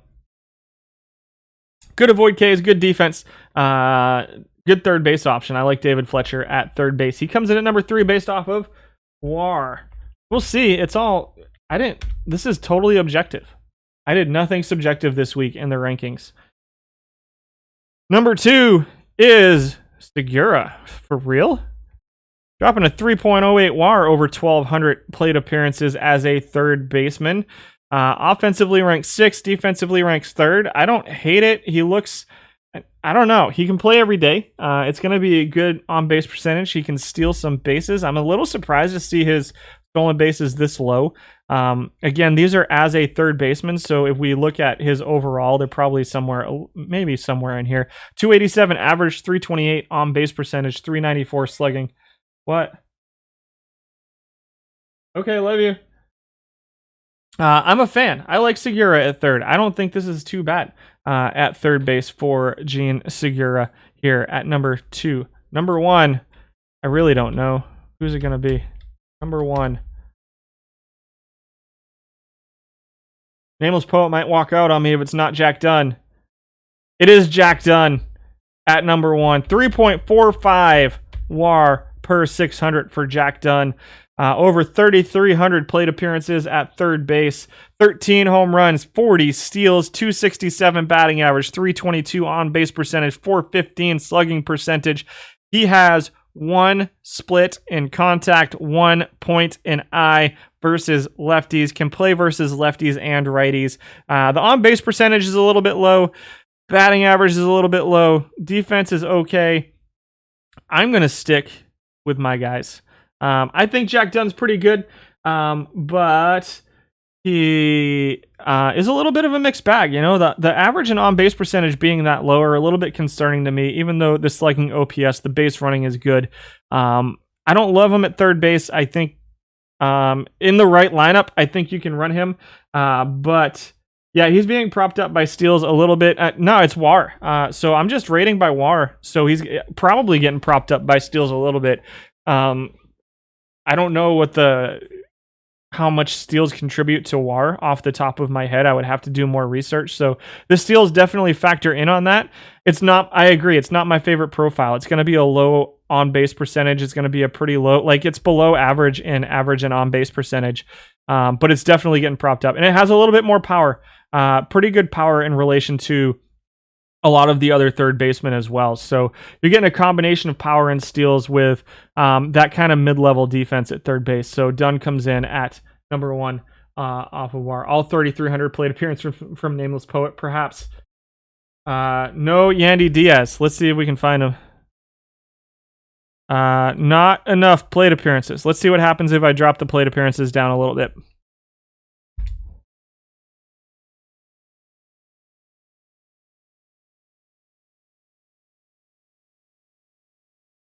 There's Yandy. Drop him down. He's top 10 in WAR overall, 8th, 18th in plate appearances, 13th in batting average, 1st in on base percentage, 18th in slugging, 11th in OPS, and 6th in on base in weighted on base average. So looks like a walk heavy kind of guy with not a lot of steals. Overall, he would rank 8th offensively. And 2nd in walks. Lots of walks. Can you get away with Rose at third base? I don't think so. Andy slashes 282, 381, 383, and 32,000 plate appearances for you. That's a lot of plate appearances. I don't have that many for him. I might have more at first base. Let me see what I have overall for him. This doesn't have stats or anything on here. Let's just go Yandy. I only have 1,300 plate appearances for him, which seems exceptionally low based off of what you're seeing. So, I don't know. I must just not be seeing people running him all that much over the last week. Shortstops. Holy smokes. What is it? Almost 1? Stankiewicz is at number 10. Your 4th most used. I know some people who really, really like this card. 2.05 WAR per 600. 9th out of 14 and defensive value, 75 range, 67 arm, 63 hour, 62 turn double play with a 60 shortstop rating. Definitely not unusable. Splits are interesting. He'll have better on base percentage, better batting average versus lefties, I think. Maybe comparable on base percentage, but better average versus lefties. Not a lot of home runs here, but you don't expect that out of your shortstop. You want defense, and he's 9th at shortstop. Also 9th in weighted on base average. I think it's an interesting card. I think it's playable. I don't love it. I think if you're going to be a mediocre defensive shortstop and I'm going to play you offensively, then you better be pretty darn good offensively. And he's a little bit of a mixed bag. Good on base percentage, but not a ton of steals to go along with it. So Stankiewicz is at number 10. You got Schiller. I don't know if I have Schiller on the list. Guillorme comes in at number 9, your number 1 defensive shortstop. Offensively, he's kind of bad, even among shortstops. He's 10th out of 14 among shortstops. 2nd in on-base percentage, though. So, you know, maybe. He's a really, really good defensive shortstop. I like him at shortstop a little bit better than second base just because you're going to get a little bit more defensive value out of him here. I do not play him at shortstop currently, but I also forget who I play at shortstop currently, so we'll move on from Louis Guillaume. 9th in WAR at 2.17. Number 8. Schaefer, gotcha. Number 8 is Rick Burleson at shortstop. I like this card a lot. He gives you a little bit of offense. 4th in weighted on base average. 4th in OPS. Mediocre defense. So when I talk about Stankiewicz, right? I'm like, yeah, if you're mediocre defensively, which he's exactly, I don't know the ratings. I can't remember the ratings off the top of my head, but he's pretty close. Exactly the same defensive value, in fact, as Stankiewicz overall. But he's giving you a little bit more offense here. You got a 281 average, a 317 weighted on base average, a 717 OPS, and a 396 slugging. Some home runs in there. A little bit of base running, not much. Sorry, adjusting myself. The strikeouts we'll fix to see where he actually stands there.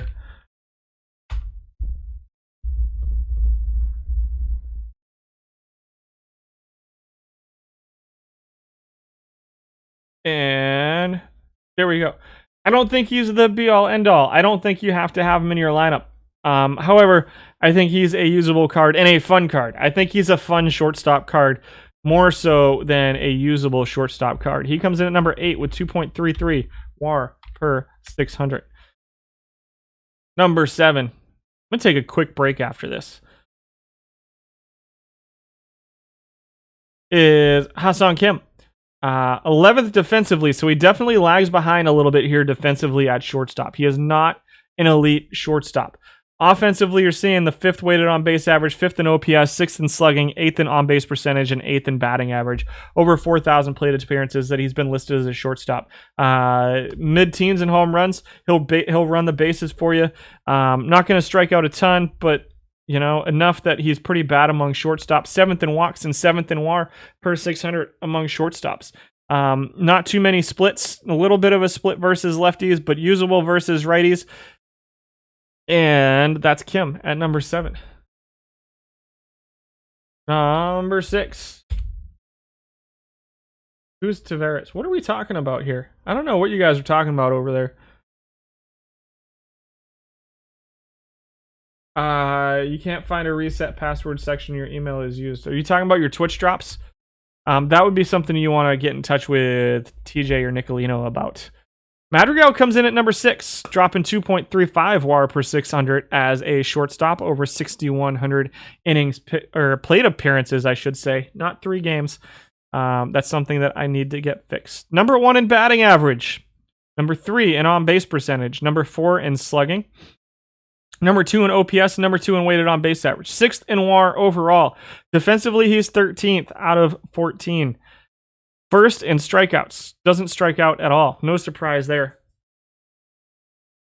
Mediocre defensively at shortstop. Very, very good offensively at shortstop. His bat plays up here a little bit. His defense plays down here a little bit at shortstop. Again, I don't think he's unusable at shortstop. I think I like him better at second base if you're going to go that route. Number 5 is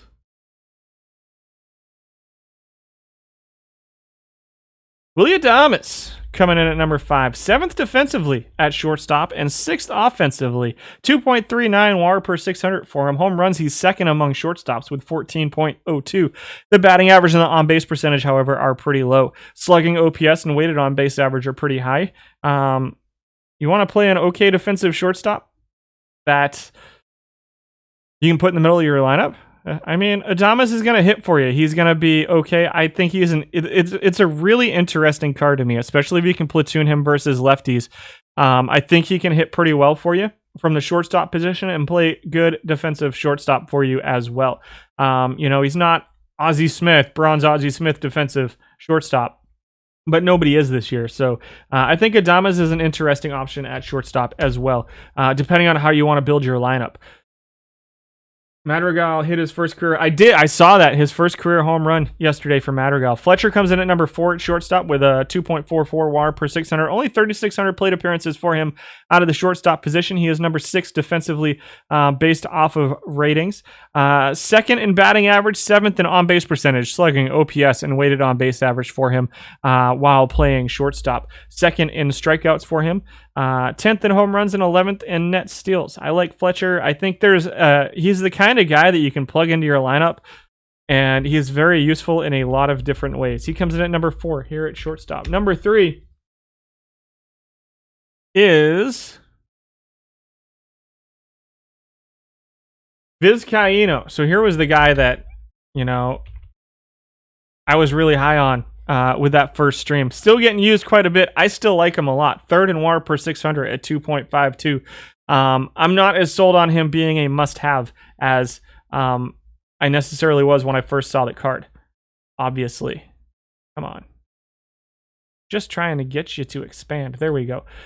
14,000 plate appearances for him. A 287 batting average is very good. A 325 on base percentage is a little bit lower than I would necessarily like. Okay slugging, okay OPS, good weighted on base average. 3rd ranked defensive shortstop by ratings. Can run the bases just a little bit, not great. But the batting average is good. I like him.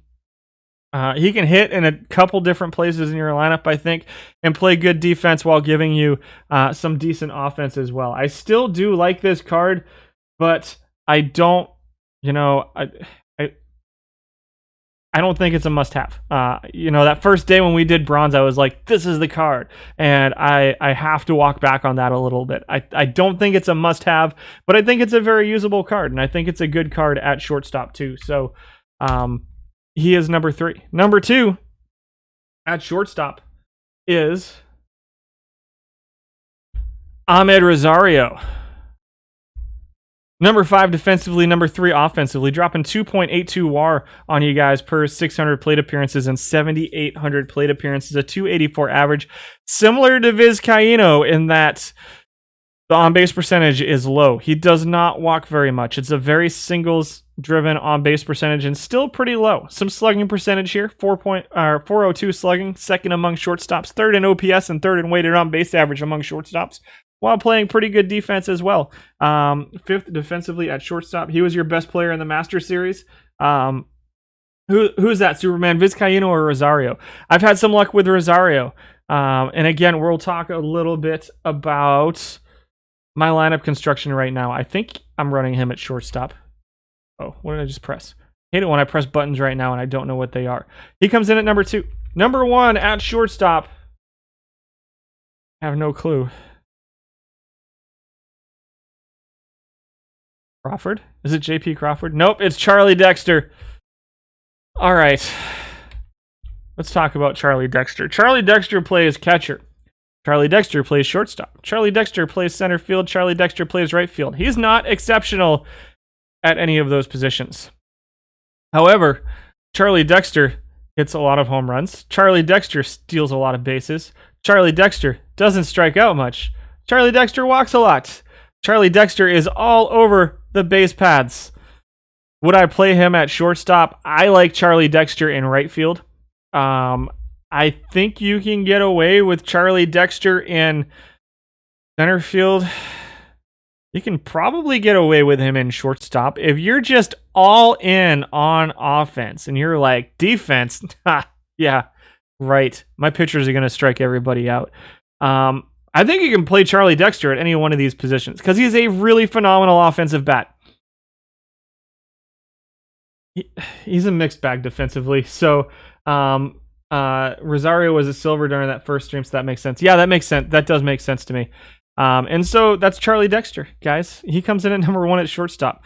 1,231 plate appearances at shortstop. Didn't have enough to qualify at catcher. I think most people are just leaving him at center field, maybe at right field. We'll see if he shows up on those lists. This is a really solid offensive card at bronze. It's a really good card that is going to walk. It's not an empty walks. I'd love him as a leadoff hitter, perhaps. Maybe a number 2 hitter. I don't love him as a number 2 hitter. I really think that he's got to be a leadoff hitter in my lineup, the way that I build my lineups, just because I really like my number 2 hitter to be moving my leadoff hitter around the bases by hitting the ball. And Dexter doesn't put a lot of balls in play. Like they're home runs or they're walks, but he's really good. It's a really really good card. Yeah, or use him as a super sub. Use him as a shortstop, center fielder, right fielder. As a utility guy too. You don't have to start him every day. I think it's a really cool card. Guys, I'm going to take a quick break. My throat's starting to hurt a little bit. I'm going to go drink some water and I'll be back in just a couple minutes. Thanks for bearing with me today. I know it's a mess of a stream, but we'll be back with the outfielders here in just a minute. Thanks, guys.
All right, we're back.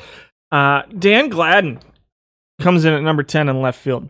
2,300 plate appearances. They might all be mine. Lots of people still using George Case. Lots of people still using Tim Raines. Gladden comes in at number 10. He is ranking second defensively. Offensively, I had him playing really well, and then he kind of cooled off. He has got to be platooned, does Dan Gladden. This is number 10. Number 10? Number 10. If you're asking what number Dan Gladden is. I'm still waiting for the video to catch up. Make sure that I didn't mess the whole thing up. Let's move over here. Did I break it? Am I back? Am I actually back? I can't tell. Anyhow, I'll keep talking and hope the video catches up.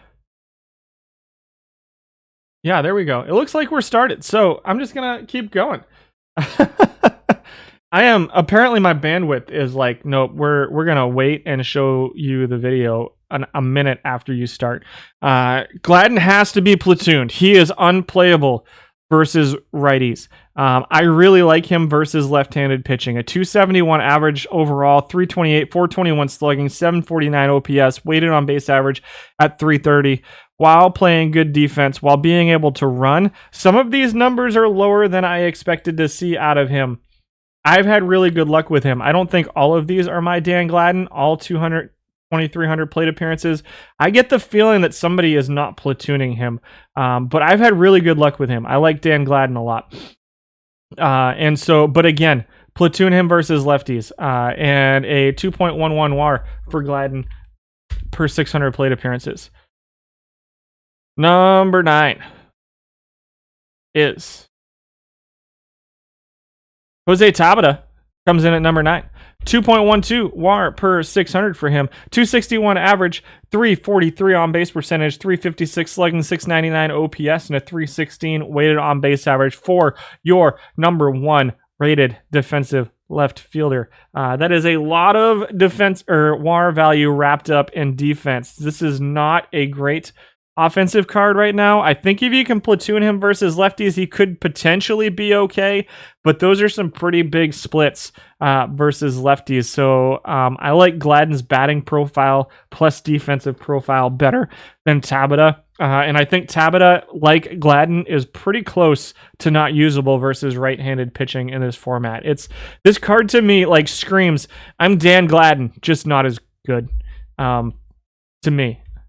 Is what Tabata looks like.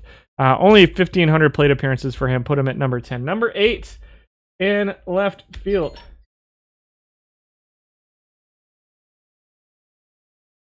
Can you hear me, Clem Fandango? Matt Merton. I've been wanting to use that on stream forever. Sorry. Matt Merton comes in at number 8. Another lefty split guy. 73 contact. This is a card that I don't know that I've seen yet. 73 contact, 51 gap, 59 power, 65 eyes, 79 avoid Ks. Similar profile to Gladden against lefties, a little bit better versus righties than either of the first two guys that we saw, either Gladden or Tabata. And putting up really good offensive numbers right now. A 338 weighted on base average, a 285 batting average, 359 on base percentage. The counting stats are a little bit lower. Let's fix strikeouts for these guys too. So much work to do this week.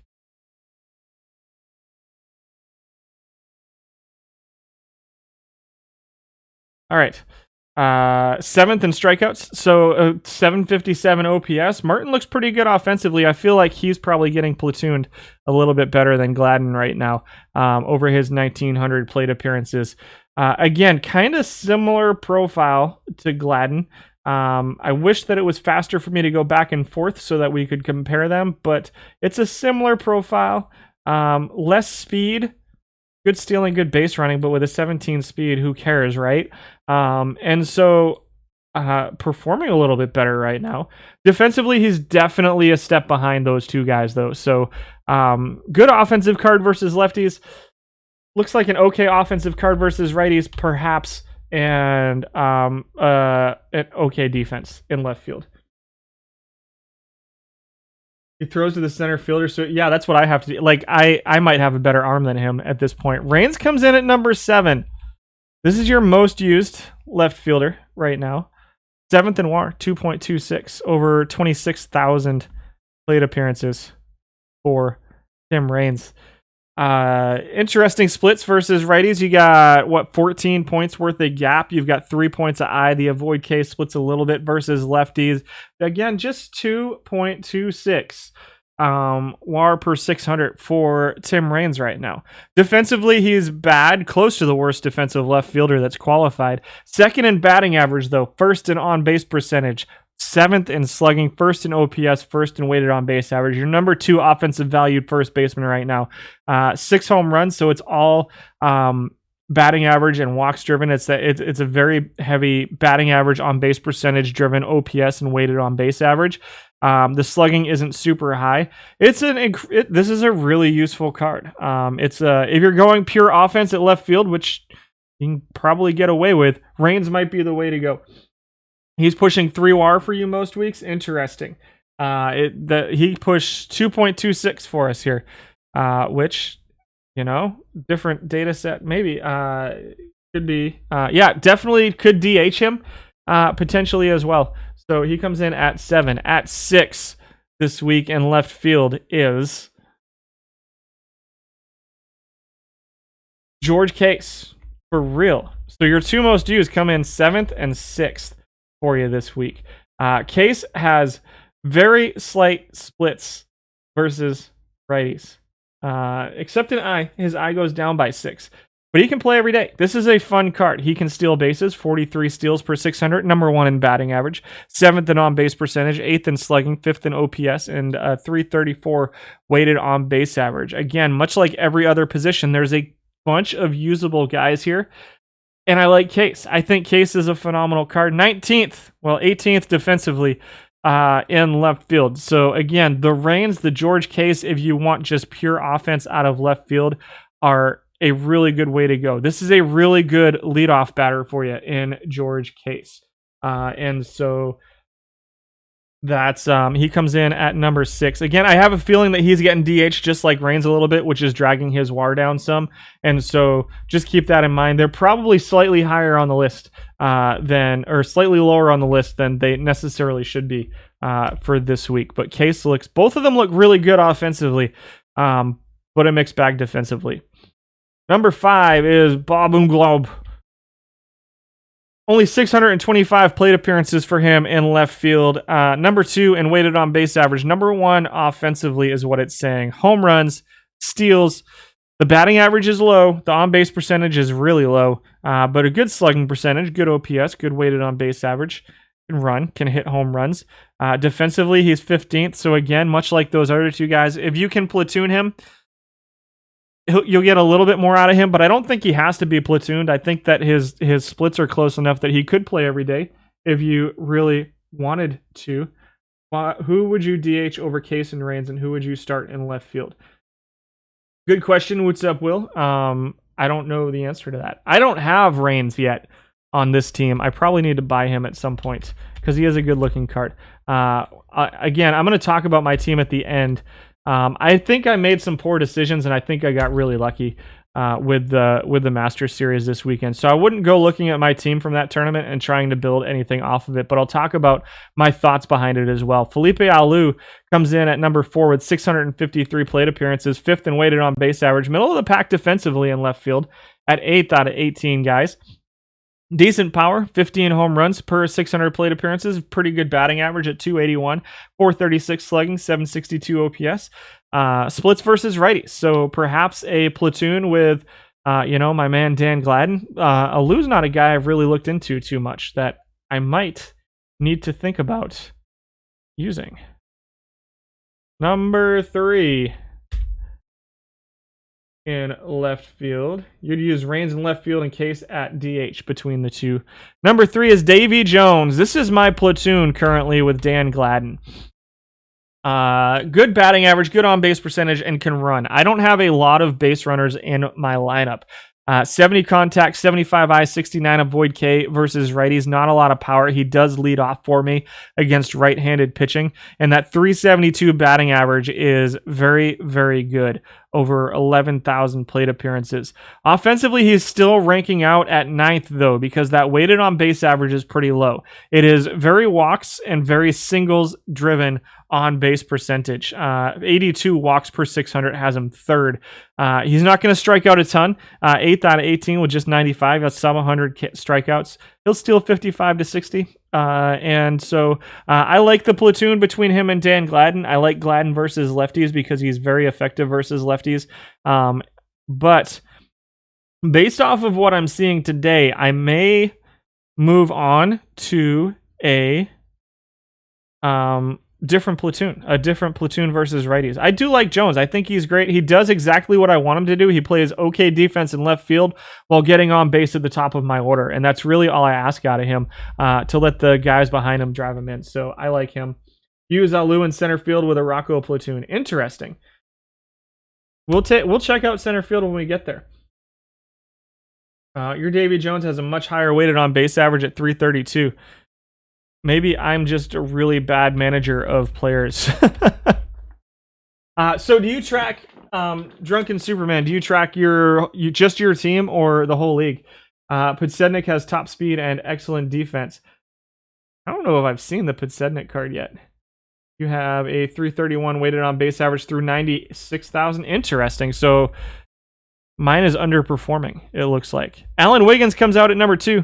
2.57 WAR, 281 average, 360 on base percentage, 323 weighted on base average, 711 OPS, and a 351 slugging for Alan Wiggins. Number 1 in steals, but number 2 in WAR. Mediocre defensively. It's that is a very steals heavy WAR for Alan Wiggins here. It's crazy. That is a lot of WAR from stolen bases for Wiggins. I don't love him here either. I'm not gonna lie. But a 281 batting average, 360 on base percentage as a left fielder is not terrible. And your number 1 left fielder for this week, according to WAR, is, I don't know, Bob Bescher. For real? Bob Bescher dropping another guy that's heavy on steals. Defense is kind of a switch hitter. Splits versus righties. Pretty heavy splits versus righties, especially an I and avoid Ks. And 13 points of gap power. 369 on base percentage. I don't love this card. Not in love with it for sure. Any data on Norm Miller? I'll check.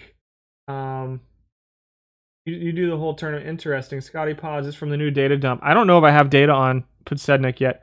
We'll take a look. Was left fielder on your Pines that got second in the Master Series. Let's see if I have anything on him at all from this week. I only got 509 plate appearances for him. We'll have to make an adjustment somewhere. Interesting. I'm surprised I only got that much. Where am I? Here. So Bescher with a 369 on base percentage and 60 plus steals per 600. So it's between him and the last guy we just saw, Wiggins. I like Wiggins a little bit better. I think Wiggins overall has a better offensive value. Keep in mind, this is a really small sample size of just 729 plate appearances for Bescher. It is a very walk heavy on base percentage, which isn't necessarily bad considering his profile. So maybe as a leadoff hitter or a number 9 hitter, he's not providing any defense. I don't love Bescher in left field. I don't love that card very much. Let's see. Who else are we looking for? Run, Wiggins, run. Agreed. Only a Bescher rates real high for you two, but you only platoon him. Interesting. On base percentage of 387. Not bad. So maybe he's better than we think. You only have 111 plate appearances for Norm Miller. Bescher getting rewarded for being a platoon that steals. Yeah, probably is what that is. Do I have McGee?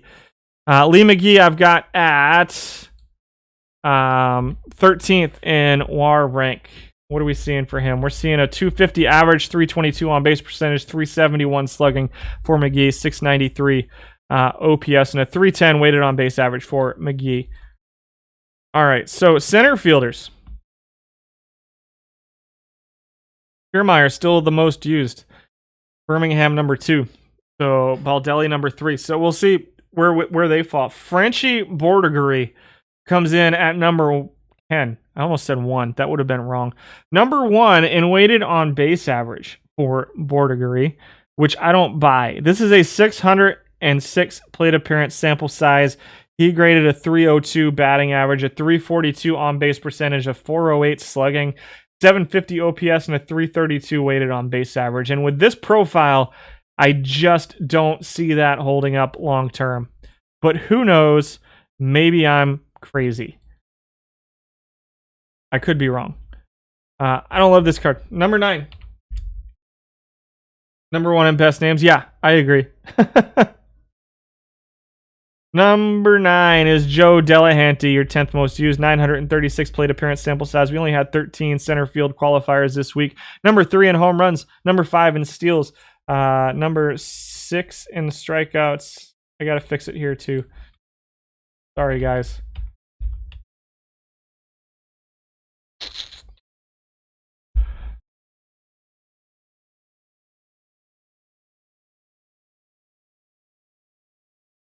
There we go. Number 9 in strikeouts, I should say. 5th in walks. So average of 221 for Delahanty, 305 on base percentage, 12th defensively. Not sure how we're getting 2 full WAR out of this. Don't love it. Don't love it. Lots of home runs. He hits more home runs than other center fielders. But okay. Number 8. I think I pressed enter. There we go. Kyle Lewis comes in at number 8. Oh, my friend. 9th in on-base percentage, top 10 in on-base percentage, slugging, OPS, weighted on-base average. Home runs, he's 2nd among center fielders. Net steals, he's at negative 1.69. Not as good a base runner here in bronze as he is down in iron. Defensively, he's number 2 among center fielders in bronze. He's a pretty good defensive center fielder with a little bit of a bat. I'm going to be honest with you. I don't think Kyle Lewis is unusable here in bronze. He's going to strike out a ton, but he's going to hit okay for you too, and he's going to play pretty good defense. I actually think his offense is better than Kiermaier's. We'll take a look when we get to Kiermaier and see what we think. If Kiermaier is in the top 10, we'll see. Number 7. I wouldn't say go use Kyle Lewis, but I don't think he's unusable here in bronze either. Victor Reyes comes in at number 7. He's your 5th highest rated defensive center fielder. Number 5 in batting average. Number 13 in on-base percentage, just over 300. That's a pretty low on-base percentage. Slugging is good, 382. 684 OPS and a 300 weighted on-base average are all pretty mediocre. This is your live Victor Reyes. And putting up pretty good defensive numbers, 2.32 WAR for him over just 698 plate appearances. Again, another card that I don't really love here in center field, but that is making it by WAR. Number 6. Yeah, Lewis might be a bronze in a couple weeks. Is he playing well? I haven't had a chance to look. Thank you. Number 6 is Michael A. Taylor, your number 3 best defensive center fielder. And offensively, number 2 in weighted on base. What? Number 2 in weighted on base average for Michael A. Taylor. 7th in batting average, 6th in on base percentage. Number 1 in home runs over 732 plate appearances for Michael Taylor, while playing pretty good defense too. Perhaps better suited. No, I don't like him in left field or right field. This is interesting. The avoid Ks is really low. I don't know that these numbers hold up long term. I could see him as a utility outfield. I am not currently using him, but I think he's a guy who I may look into adding to my outfield as a utility player. Solid numbers for him in a very small sample size right now for Michael Taylor. Number 5.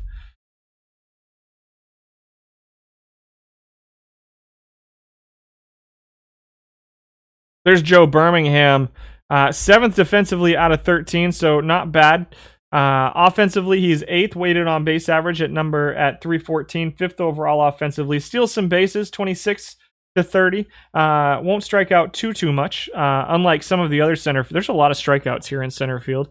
WAR is at 2.67. Decent defense with pretty good offense for Joe Birmingham. A 289 batting average, of 403 slugging percentage at 716 OPS. Just about 10 home runs with base running to go along with it. I can see why people like this card. Very little split as well, so he can play pretty much every day. Definitely that next tier of center fielders behind the Kyle Lewis, behind the Rocco Baldelli, behind the Kevin Kiermaier. But I don't think it's a bad card. I like Joe Birmingham. I know a lot of people swear by him, getting a little bit more offense out of center field. No one uses Tom Oliver.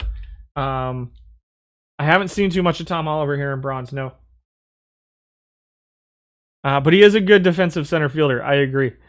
Number 4 is your Build-A-Legend, Mike Cameron. 2.81 WAR per 600 this week. 11th in batting average and 10th in on-base percentage. And amongst center fielders, those are both pretty bad numbers. Slugging percentage at 395, OPS at 713, weighted on-base average of 316, grades out 7th offensively, 10th defensively. Somehow getting a lot of WAR. Not a ton of steals either for Cameron. He comes in at number 4.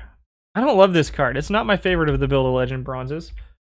I don't really love any of the Build-A-Legend bronzes. I did finish one of the perfects. I finished Harry Heilman with the decimals, so that was kind of cool. Ryan McKenna comes in at number 3.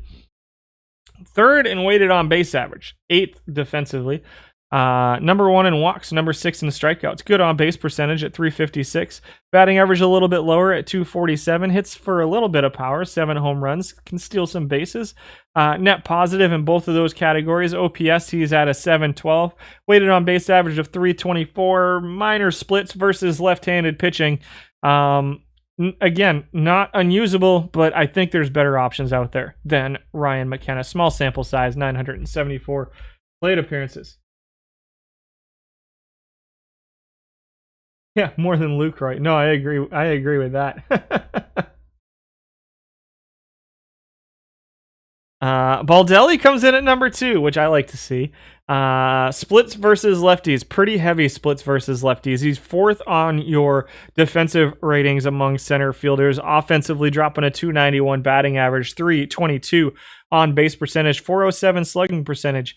Good base running ability. 4th in weighted on base average. 4th overall offensively. 4th overall defensively. He's dropping almost 3 WAR per 600 right now. This is my center fielder. I can't remember if I'm platooning him off the top of my head right now. We're going to look at my team in a minute. I don't like bringing my teams up because it always makes me look dumb. Your number 1 center fielder for this week, according to WAR, is Bill O'Hara. Very steals heavy WAR here. Not good defensively in center field. I would play him in right field perhaps.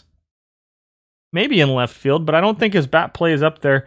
5,300 plate appearances, though, so that's not a small sample size. It's just got to be those steals that are driving him up in WAR quite a bit. 5th in strikeouts, 4th in walks, good on base percentage, decent weighted on base average at 319.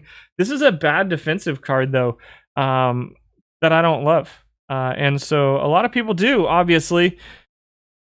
Platoon him versus righties. I think you can get away with it. But I don't love it. I don't love this card all that much. Not my favorite. We didn't even see Kiermaier.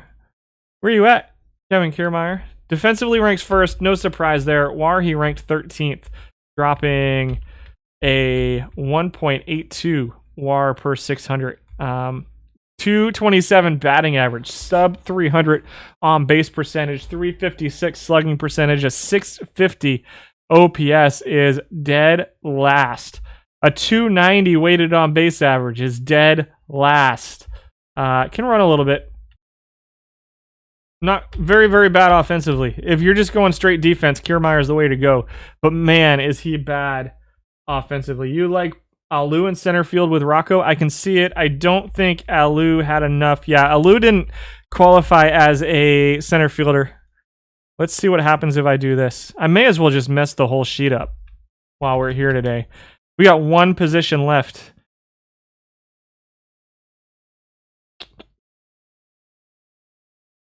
He still doesn't qualify, so he just didn't get enough plate appearances in center field for me to compare him with the rest of these guys. So we'll move on to right field and see if we see. I think we saw him in left field, right?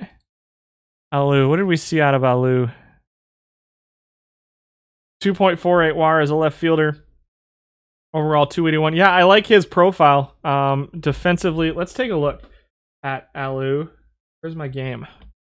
I got another pack.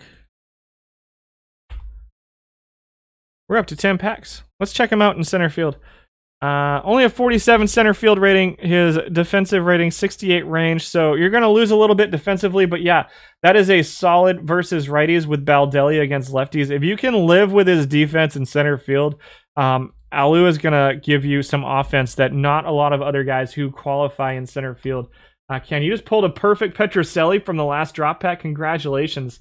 Yeah, he's not very good defensively in center field, but if you're just going all in on offense, then feel free to use him. I think that is a spectacular platoon offensively with Baldelli. Number 10 in right field is Mike Tauchman. I like Tauchman as a platoon, or not a platoon, as a utility guy, although the numbers here don't look great. Defensively, he's number 2 defensively among as far as ratings in right field. Slight splits versus righties. Maybe a little bit more than slight split versus righties. I've been using him as a backup left field, backup right field backup designated hitter on my bronze teams. A lot of these plate appearances are probably mine, and his performance is slacking right now. 12th among right fielders, 17 qualifiers. Number 9 is Carl Taylor, comes in at number 9. We saw him at first base too. He's got 1,900 plate appearances as a right fielder. I like him versus lefties. He's okay versus righties. I know this looks terrifying. The eye is really the biggest thing. 14 points of eye is going to affect his on-base average. But 5th offensively among guys who play right field, but 11th out of 17 defensively. A 2.2 WAR as a right fielder over 1,900 plate appearances. 9.35 home runs. 3 steals per 600 for him. 3rd in average on-base percentage, 9th in slugging, 5th in OPS, and 5th in weighted on-base average for Carl Taylor. Number 8, you pulled a live Bellinger. He's pretty bad, yeah. You pulled a perfect Candy Cummings from one of my drops. Ends a long drought. Congratulations. I love hearing you guys get perfect, historical perfects out of the drops from the stream. So Mitch Haniger comes in at number 8. That's kind of cool. Up to a 69. Try to platoon him. A little bit of a split. 15 points of gap, 5 points of power, 9 points of eye, 2 points of avoid Ks versus righties. So if you can platoon him versus righties, you might get something good out of him with pretty good defense to go along with it. I haven't even looked at this card, if I'm being totally honest, but it definitely looks usable here in bronze. Mitch Haniger comes in at number 8. Number 7 is Jordan Luplow. What? Platoon this guy versus lefties, and you'll get some home runs. 20 home runs per 600 for Luplow. 7th in OPS, 7th in weighted on base average, 4th in slugging. Pretty low batting average. Not surprised about that. It's a low contact and a low avoid Ks, but a good on base percentage of 341. I say good. An okay on base percentage. Not a lot of base running. Decent defense. Pretty good defensive right fielder. Can play right field and left field. Potentially a utility outfielder for you. He comes in at number 7. Number 6 is, you got 100 Miller Huggins from a drop. That Miller Huggins card is sweet. It's your first historical perfect. Congratulations. I like that Miller Huggins card. Joe Gordon gives a little bit better bat, but that Miller Huggins card is a very good defensive card. Pat McNulty comes in at number 6. Number 1 in walks. Oh, I forgot to switch strikeouts here in right field for right fielders.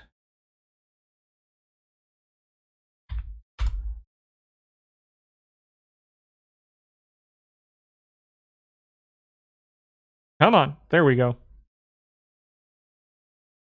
Pat McNulty comes in at number 6. 760 plate appearances. Number 2 in weighted on base average at 351. Number 1 in on base percentage. I have to imagine that is a small sample size driven amount of data right there. Versus righties, you got a 64 avoid Ks with a 63 contact, which isn't terrible.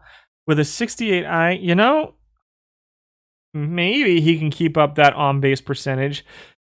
It's not totally empty either, so it's you got some singles in there, you got some doubles. This isn't a bad-looking bat. Defensively, it's terrible. The worst defensive right fielder, tied for the worst, but 4th in OPS and 2nd in weighted on base average. Not a ton of power, not a ton of speed.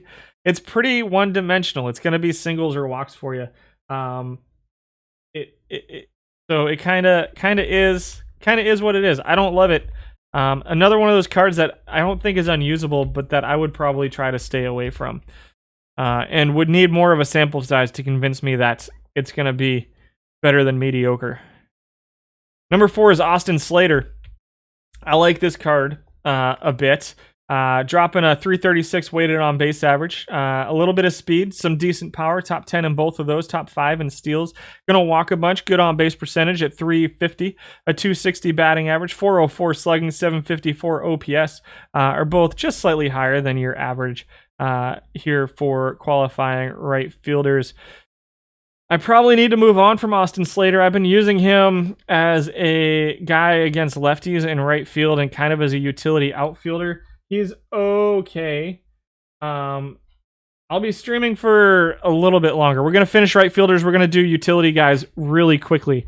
And then we're going to check out my team from the Bronze Masters and talk about how bad I did at putting it together as we move on to number 4. And then we'll open a few packs. It'll be about 2:30 before I finish. So somewhere between 20 and 45 minutes. Bud Sukuk comes up at number 4. Platoon him versus lefties. This is a card that will mash left-handed pitching for you. 55 contact, 88 gap, 95 power, 51 eye, 66 avoid Ks. If you can get him in and platoon him versus lefties, he will mash. Stay away from him versus righties, I think. I don't think the 76 power is enough to overcome his deficiencies against righties. Possibly a designated hitter versus left-handed pitching, but he puts up a 350 weighted on base average, 25 points of offensive value. Number 1 in home runs among right fielders, number 1 in slugging as well. Number 3. He plays third for you? Interesting.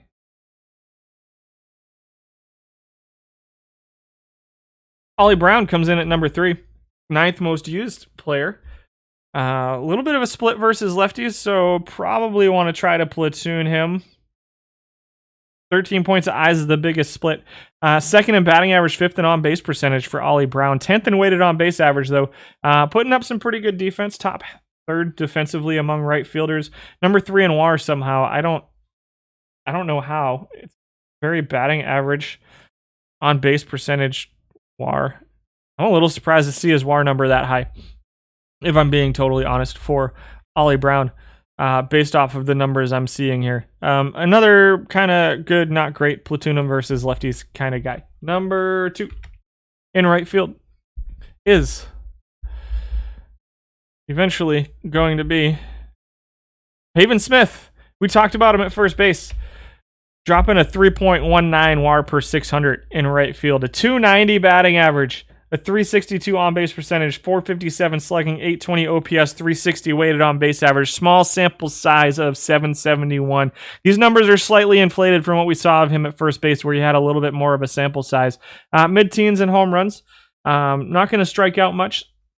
The on-base, the batting average. This is a good card. I like this card a lot in right field. If you can platoon it versus righties, great. I don't think you need to. Again, they're not huge splits. It's just 3 or 4 points of splits. I think he can play every day, and he's gonna put up pretty decent defense in right field as well. Well, you can't platoon everybody, but I'm not gonna build your team for you either. So that's not my job. Just run no bullpen so you can run platoons everywhere. We'll talk about that in a minute. I don't think you can quite get away with that. But you're number 1 right fielder for this week, according to WAR. I went 3. I went the wrong way.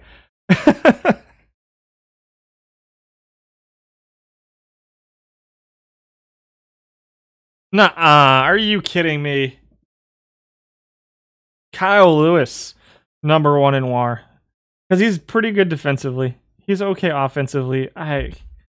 Now I feel bad for you guys even sitting around here all this time. I think he's usable. I think he's very, very usable. This is a small sample size for WAR. That doesn't even make sense. This is a small sample size driven WAR for Kyle Lewis in right field. Just insane. 279 average, 370 on base percentage, 784 OPS, over 600 plate appearances. Terrible stream today. This was awful. Pavin's never been consistent enough for you. 3 full-time position players. 12 pitchers, 33 full-time position players. Yeah, we'll see. You're getting noise from people playing in the wrong positions. Perhaps. What do I have for Rose on offense? Let's find him. Let's see. Is Rose on here? Where is Rose? Let's check him out. No, we're going to skip that. We're going to go straight here. Pete Rose, I have at number 2 overall offensively. 26,000 plate appearances for him, but he didn't show up anywhere. I don't remember seeing him on any lists, which is weird. So obviously some kinks to work out there. Dropping 2.66 WAR per 600 for Build a Legend Rose. 360. Why did he not show up? I don't know what happened there. That was weird. Look him up.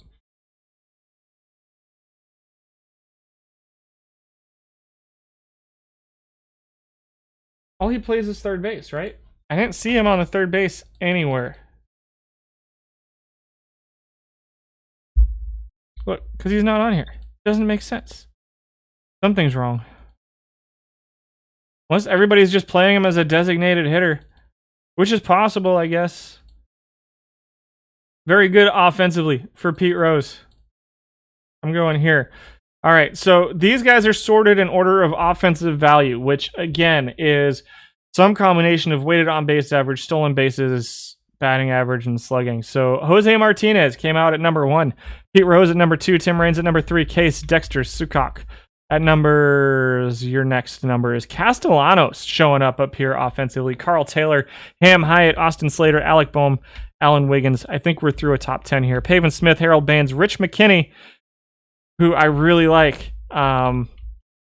Dropping 2 WAR per 600. Rose is DH only. Yeah, he's got to be DH only. Yeah, I know you guys probably can't see this too well because it's big. Gandil, G-Man, Jack Dunn, Matt Merton, Jordan Luplow, Jerome Walton showing up offensively over how many plate appearances? 1,100 plate appearances for Jerome Walton at this point. Solid offensive value for him. Let's talk about infielders. These are guys who have at least a 40 at least 3 infield positions. You've got Fletcher, Rosario. They are sorted by, well, nothing right now. Let's go here. Let's sort by offensive value. There. Maybe. Eventually. I'm so glad to be done with this sheet today. What a frustrating day.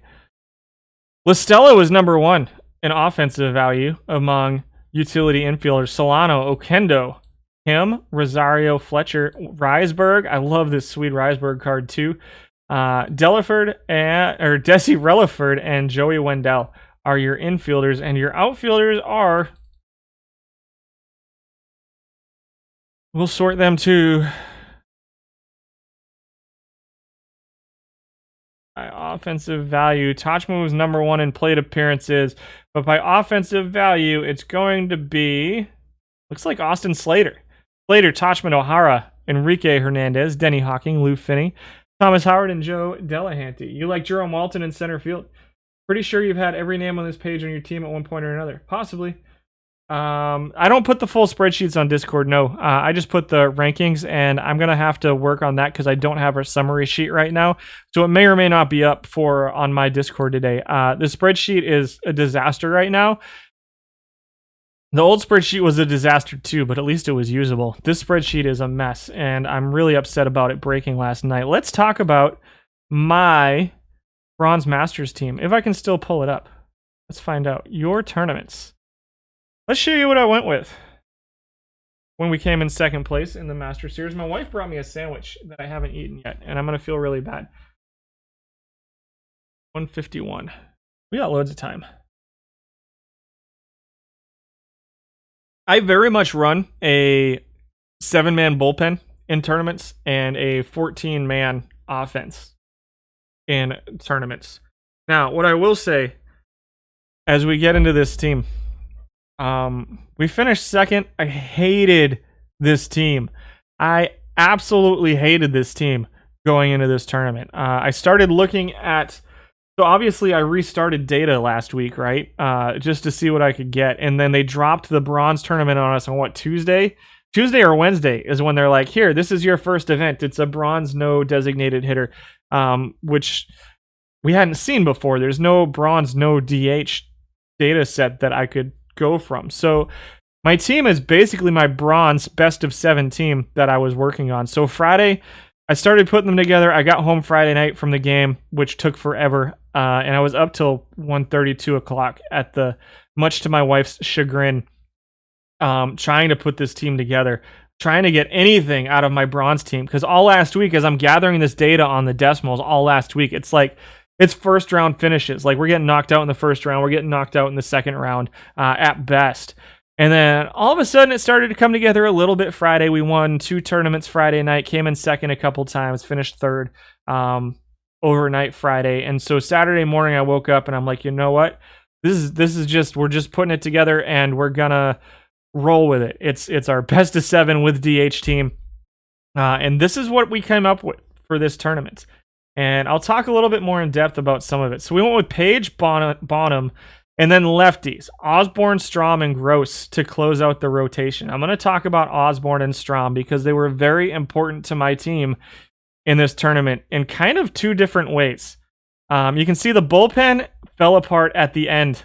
We were very tired by the end of this tournament. And so it was a long tournament. And I might have had a shot at winning if I had an 8-man pen going into the finals. It's a little bit disappointing because if you notice, we swept the semifinals. And so we should have been rested going into the finals. We just got beat up a little bit in the finals as we went. Our bullpen was Twitchell, Matt Belisle, Misevich, Bobby Thigpen, Fernando Salas, Joe Nathan, and Michael King. Pretty solid bullpen, I think. Salas was the worst of our bullpen pitchers. Our bullpen was just solid. Twitchell was out freaking standing this tournament. 0.78 earned run average over 23 innings pitched. Belisle and Misevich both pitched really well, both sub 3 earned run averages over 20 plus innings. And then our middle relievers pitched well enough. Salas was our worst middle reliever at 4.12.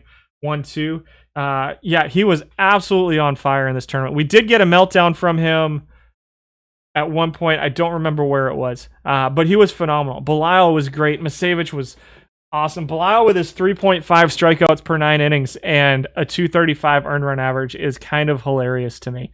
And so that was our bullpen. It was a short bullpen. It worked out okay. Obviously, they were a mess by the end. I'm going to go a little bit more in depth on my starters. Matt Strom saved this tournament for me, and we're going to get there. My offense, I thought, was a disaster, guys. I had let me make sure it wasn't. Yeah, so we had Ruiz and Evans splitting time at catcher, which I still like. I really like Ruiz and Evans. We had Mountcastle and Martinez platooning at first base, which this is where it gets fun because running a 7-man pen, now all of a sudden you've got an extra batter, right? By being like, I'm just going to run this normal 14-man batting order. I honestly expected a first-round exit in this tournament. Versus righties, I had Kim playing second base and Fletcher backing up second base and shortstop. Jack Dunn at third, platooning with McKinney because I don't have a designated hitter. Not platooning. I don't think I platooned them. I think I just used McKinney as a straight backup and a pinch hitter, which worked out well because McKinney is a very good hitter. Hello, Kat. Thank you for joining me today. Just, push me out of the way. You're cool. Take your spot. And so McKinney is a very good hitter. And so having him as our number one pinch hitter and backing up just one position means he's readily available as that pinch hitter for our pitchers, which matters in these tournaments, right? So we had Fletcher backing up Rosario at shortstop. Rosario was a 285, 320 guy. We'll look at them in depth here in a minute. I had a straight platoon with Jones and Gladden in left field. Jones against righties, Gladden against lefties. Baldelli played center field. Slater played right field every day with Tachman backing both of them up. I'm going to spend some time tomorrow on the stream talking about fatigue sliders. I'm not going to talk about them today. I'll talk about them on my channel tomorrow. Fatigue sliders are really, really important for these long tournaments, and you really need to get them right. And I don't think mine are 100% right now. You can obviously see I've got at least 4 people who are tired here at the end of this round. That's too many. I don't like having that many people fatigued. And so versus lefties, obviously we had Martinez mashing against lefties. We had Fletcher. So I actually had Fletcher starting at second against lefties with Kim backing up second base and shortstop. McKinney was starting at third base against lefties. And so he's a really good hitter against lefties. So I actually did platoon him with Dunn at third base. Even though McKinney's defense leaves a little bit to be desired at third base, we platooned him and he rewarded us with a pretty solid tournament. Rosario was starting every day. Fletcher hit 420. Fletcher hit 422 for me in this tournament, guys.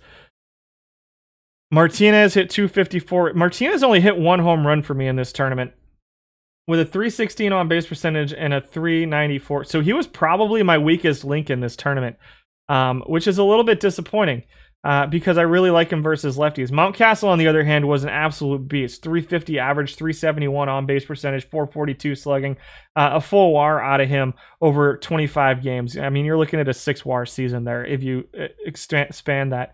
Baldelli batted 314 for me, which is just silly.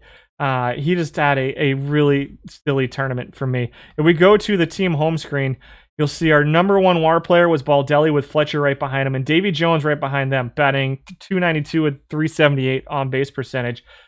So we went kind of all in on offense and platoons for this tournament, trying to get it going. Now let me show you where Matt Strom. Yeah, David Fletcher was crazy. I run 65 to 70% for bench when tired. So I run 60 to 75% depending on the players. I am considering pushing that up to 70 to 85% depending on the players. And I'm going to talk again, I'm going to talk a little bit more about that tomorrow. Bullpen ERA was 14th out of 128 teams. Starters ERA was a little bit of a mixed bag. We didn't get a lot of Osborne was probably our weakest link there. Offensively, we were 30th in batting average, 40th in on-base percentage, 32nd in OPS, and 41st in weighted on-base average, which you can do worse than that. I mean, top third out of all the teams in the tournament there. Base running, we were 56. Defensively, we were number one in zone rating. There's not really a surprise there as we were in it the longest, but still pretty happy to be there. 13th in defensive efficiency. So the fact that we were top third or so in all of these rate stats, I don't look at runs scored, runs against, doesn't matter. But the fact that we were top third in all of these rate stats while being kind of like top 10% in bullpen with top third in starters ERA while playing really good defense makes me pretty happy. I'm pretty happy with the makeup of this team for this tournament in the long run. I really thought I was not happy with it going into the tournament, and I really thought we were going to go out in the first round. And after game 3, I really thought we were going to be out of it in the first round. So I didn't actively manage the second half of this tournament because I had to leave and go to work. Round 1, we won game 1, 4-1. Nice, easy, ho-hum win. Satchel Paige on the mound, pitched well. The bullpen held it. We look good. Game 2 was a disaster. We went 16 innings in the second game of this tournament, guys. 16 innings in this game. Just ridiculous. Bonham pitched well. Belial got the hold. Twitchell actually blew this save. And we ended up going another 7 innings because of it. We got the win. But at this point, I'm like, we're totally boned for this whole tournament. Just totally boned. I'm like, you know what? But then we had our one pitcher who has good stamina. I had one pitcher in the rotation with good stamina. It was Donovan Osborne with his 77 stamina. I'm like, okay, we can recover as long as Donovan Osborne pitches well here in the third game, right? And so what does Donovan Osborne do?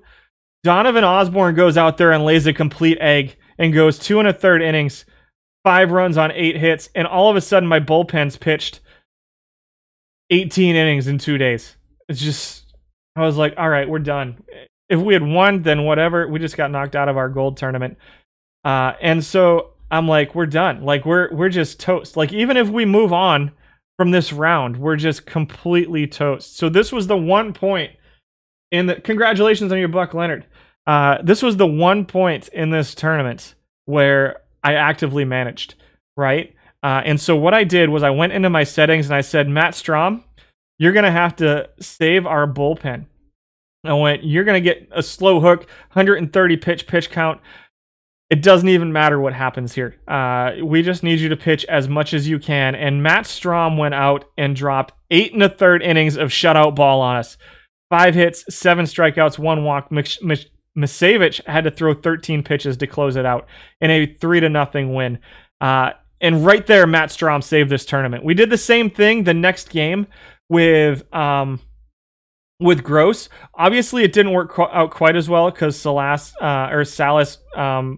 we just didn't get the offense going, and then the bullpen blew it a little bit. But instead of having our bullpen pitching 2-3 innings or whatever, they got a little bit of rest. Thankfully, we won Game 6. If we hadn't won Game 6, which also went extra innings, then we were probably done for the tournament. This day of rest and Matt Strom saved my team in this tournament.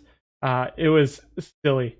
The team that beat me, let's take a look at them. I don't think he's here anymore. He said he was leaving. So this team,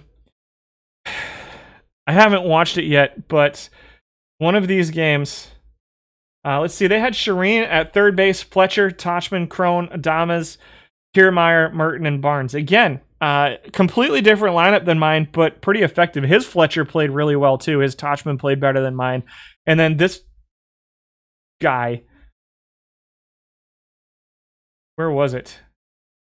I don't even know where it was. Crone didn't play game 1 for him. We lost game 1. Game 2 was here. Here's Crone. Wasn't there. What game was it in? So game 3? Not there. We were down. Where is it at?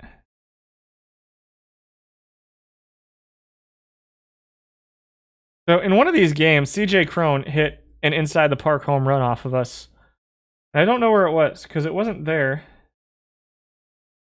Tachman Ruiz. Was it game 4? Was it the game we won? Oh, it was the game I won. So in this game, CJ Crone hit an inside the park home run off of us, which is just hilarious. And we ended up winning that game. That's the only game we won with a 4-run 8th inning.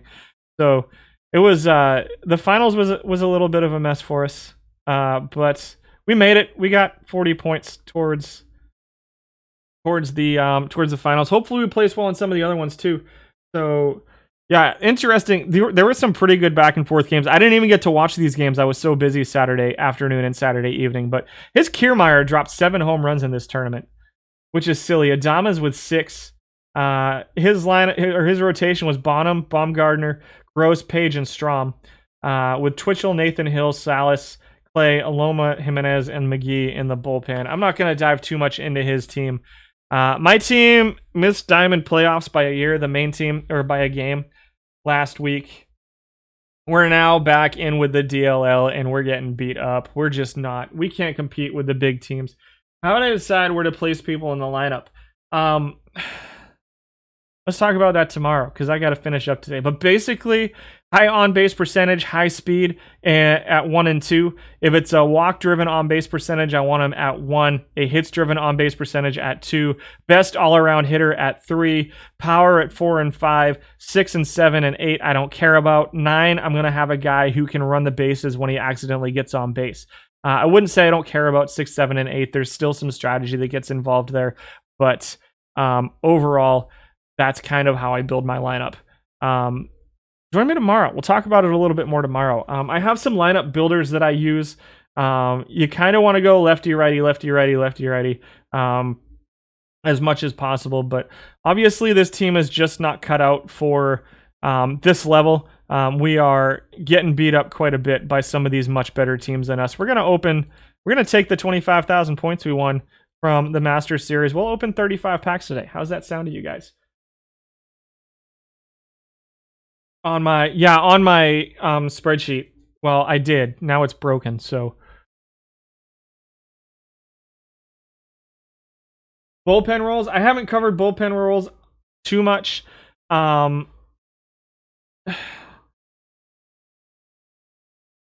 It's a mixed bag. Bullpen roles are interesting. And so I try to keep it as simple as possible for my AI because the AI is not great. Rough start to these packs. Again, just 35 today, but lots of live cards these first couple packs. We'll take a Dylan Bundy here. So closer. I use Twitchell as a closer. You can use him as a stopper if you want. I use stoppers generally instead of setup guys. I think this tournament I used 2 setup guys. I try to get a lefty and a righty and then set matchups based on hitters. And then everybody else is kind of middle relief. There's a Mickey Tettleton, Detroit Tigers, part of the Harry Halleman Gold Mission, which I already completed. I haven't seen him in gold tournaments at all. There's a Pavin Smith, a Burke, Tex Pruitt. Yeah, it'll be on my personal channel tomorrow. We'll talk a little bit more about sliders, about fatigue settings for our pitchers, and we'll talk about some more things tomorrow. Just not quite enough time today. I got to finish up. It's been a long stream. Bruce Zimmerman, we're just closing out with some packs. Yeah, you're welcome. 28 packs left. Hopefully we get another good hit. Nothing in there. We're going to skip that one.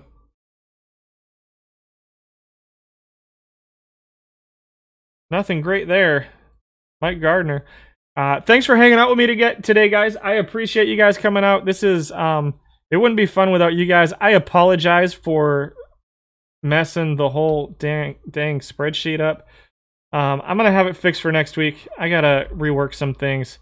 I cried this morning a little bit when I woke up and it wasn't working.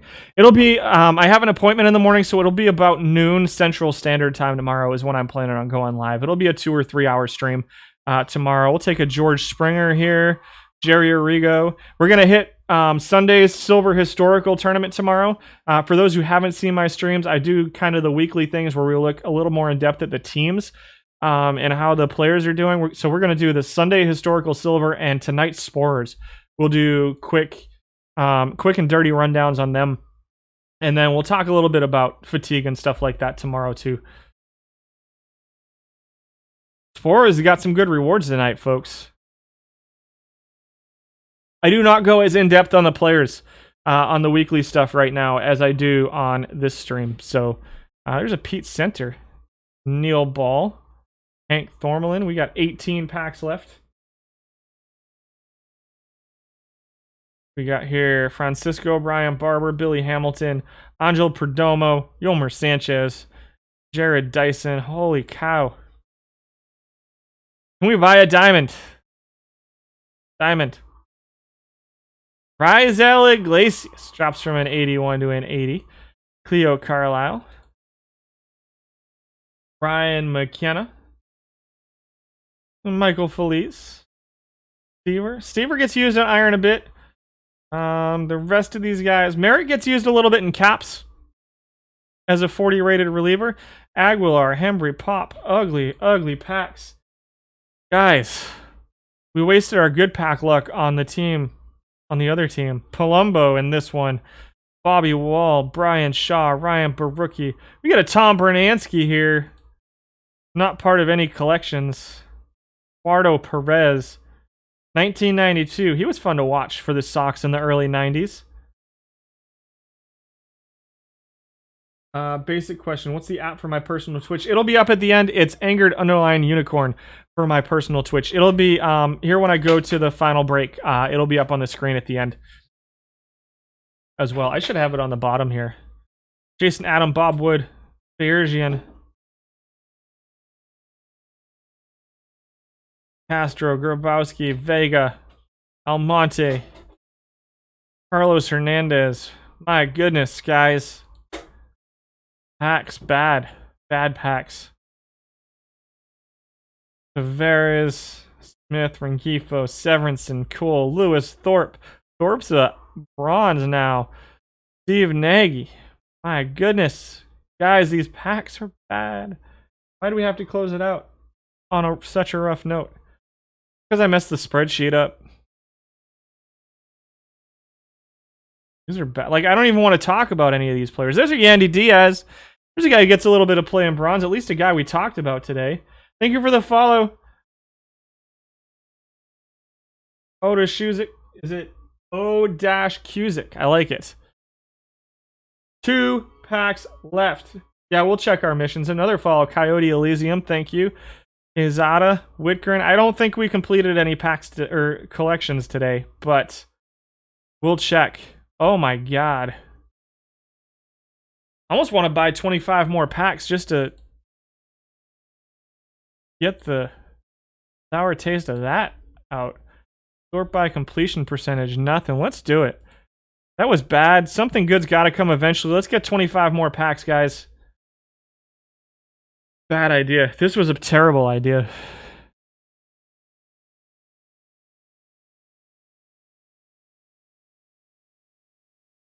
What do we got? Jeff McNeil. Terrible idea. You're doing a perfect draft. First round is Jackie and Pete Rose. Perfect suit, Jackie. I don't think it's a question. You feel like Clyde Barnhart is a desirable iron? Perhaps. I haven't looked at iron in a bit. I don't want the worms.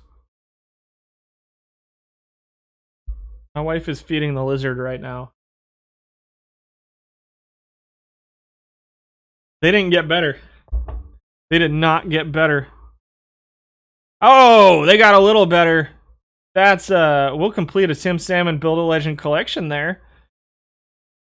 Not great, you know, but better than what we've gotten. That's the best card drop we've got with the good decimals so far today. Derek Lilliquist, Charlie Metro, Vezia.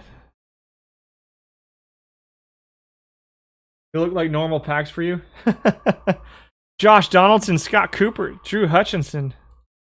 Donaldson's playing well for the Twins this year. He's off to a good start for them. Here's a Diamond Joe Coleman, finally. Something interesting. Charles Nagy Diamond Mission card. We'll hang on to that one. Pack improvement.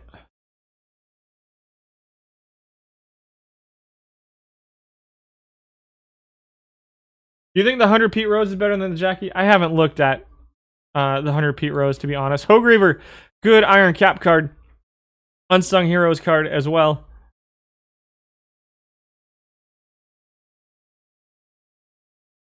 Owens, Griffin Canning.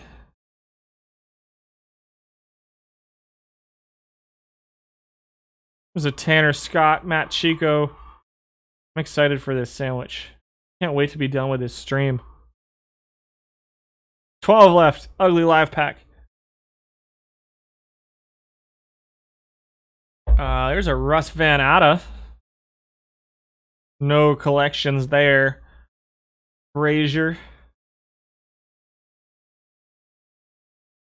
Alfaro. Mayfield. Rojas. Randy Tate. Dave Davenport. 9 left. Turning submissions. Zario Sosa. Eaton, another live pack. McBroom plays some in iron.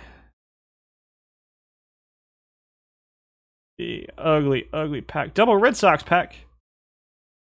There's a Pete Alonso.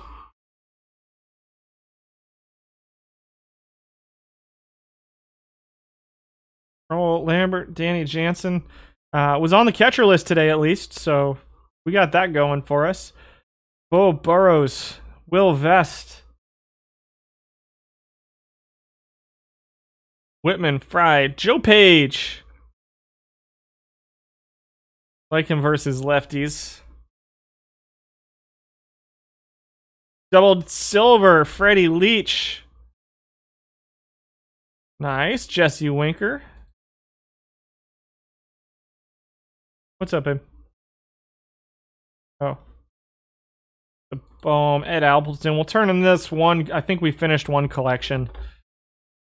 And that will be it. I'm not buying more packs. That was a waste of time. Made my money back on the second one at least. So we'll lock bronze Tim Salmon, which gets the silver unlock done. Which we'll lock the silver. That's it. We got 3 standard packs left, folks. Thanks for hanging out with me today. I'll be back next Tuesday on the Out of the Park stream with something, I don't know, maybe something better than today. We'll take a Roy Weatherly here. I haven't decided if it'll be silver or iron. Probably silver next week. One last look at silver for this period. And then I'll be on tomorrow on my stream. Silver historical tournament. And my favorite tournament currently in Out of the Park 22. We'll close it with a Yu Darvish. Sporers will be on my channel tomorrow. I can't wait. I'm looking forward to Sporers tonight. I got to find half an hour to get my team put together. I don't know if I'm going to be able to. So it might just be the quarterfinal finishers from the last 2 weeks. Harry Howman got a Player of the Week award. That's nice. 11-25 right now. Have a good one, guys. Thanks for hanging out with me today, and I'll see you guys later on. Bye.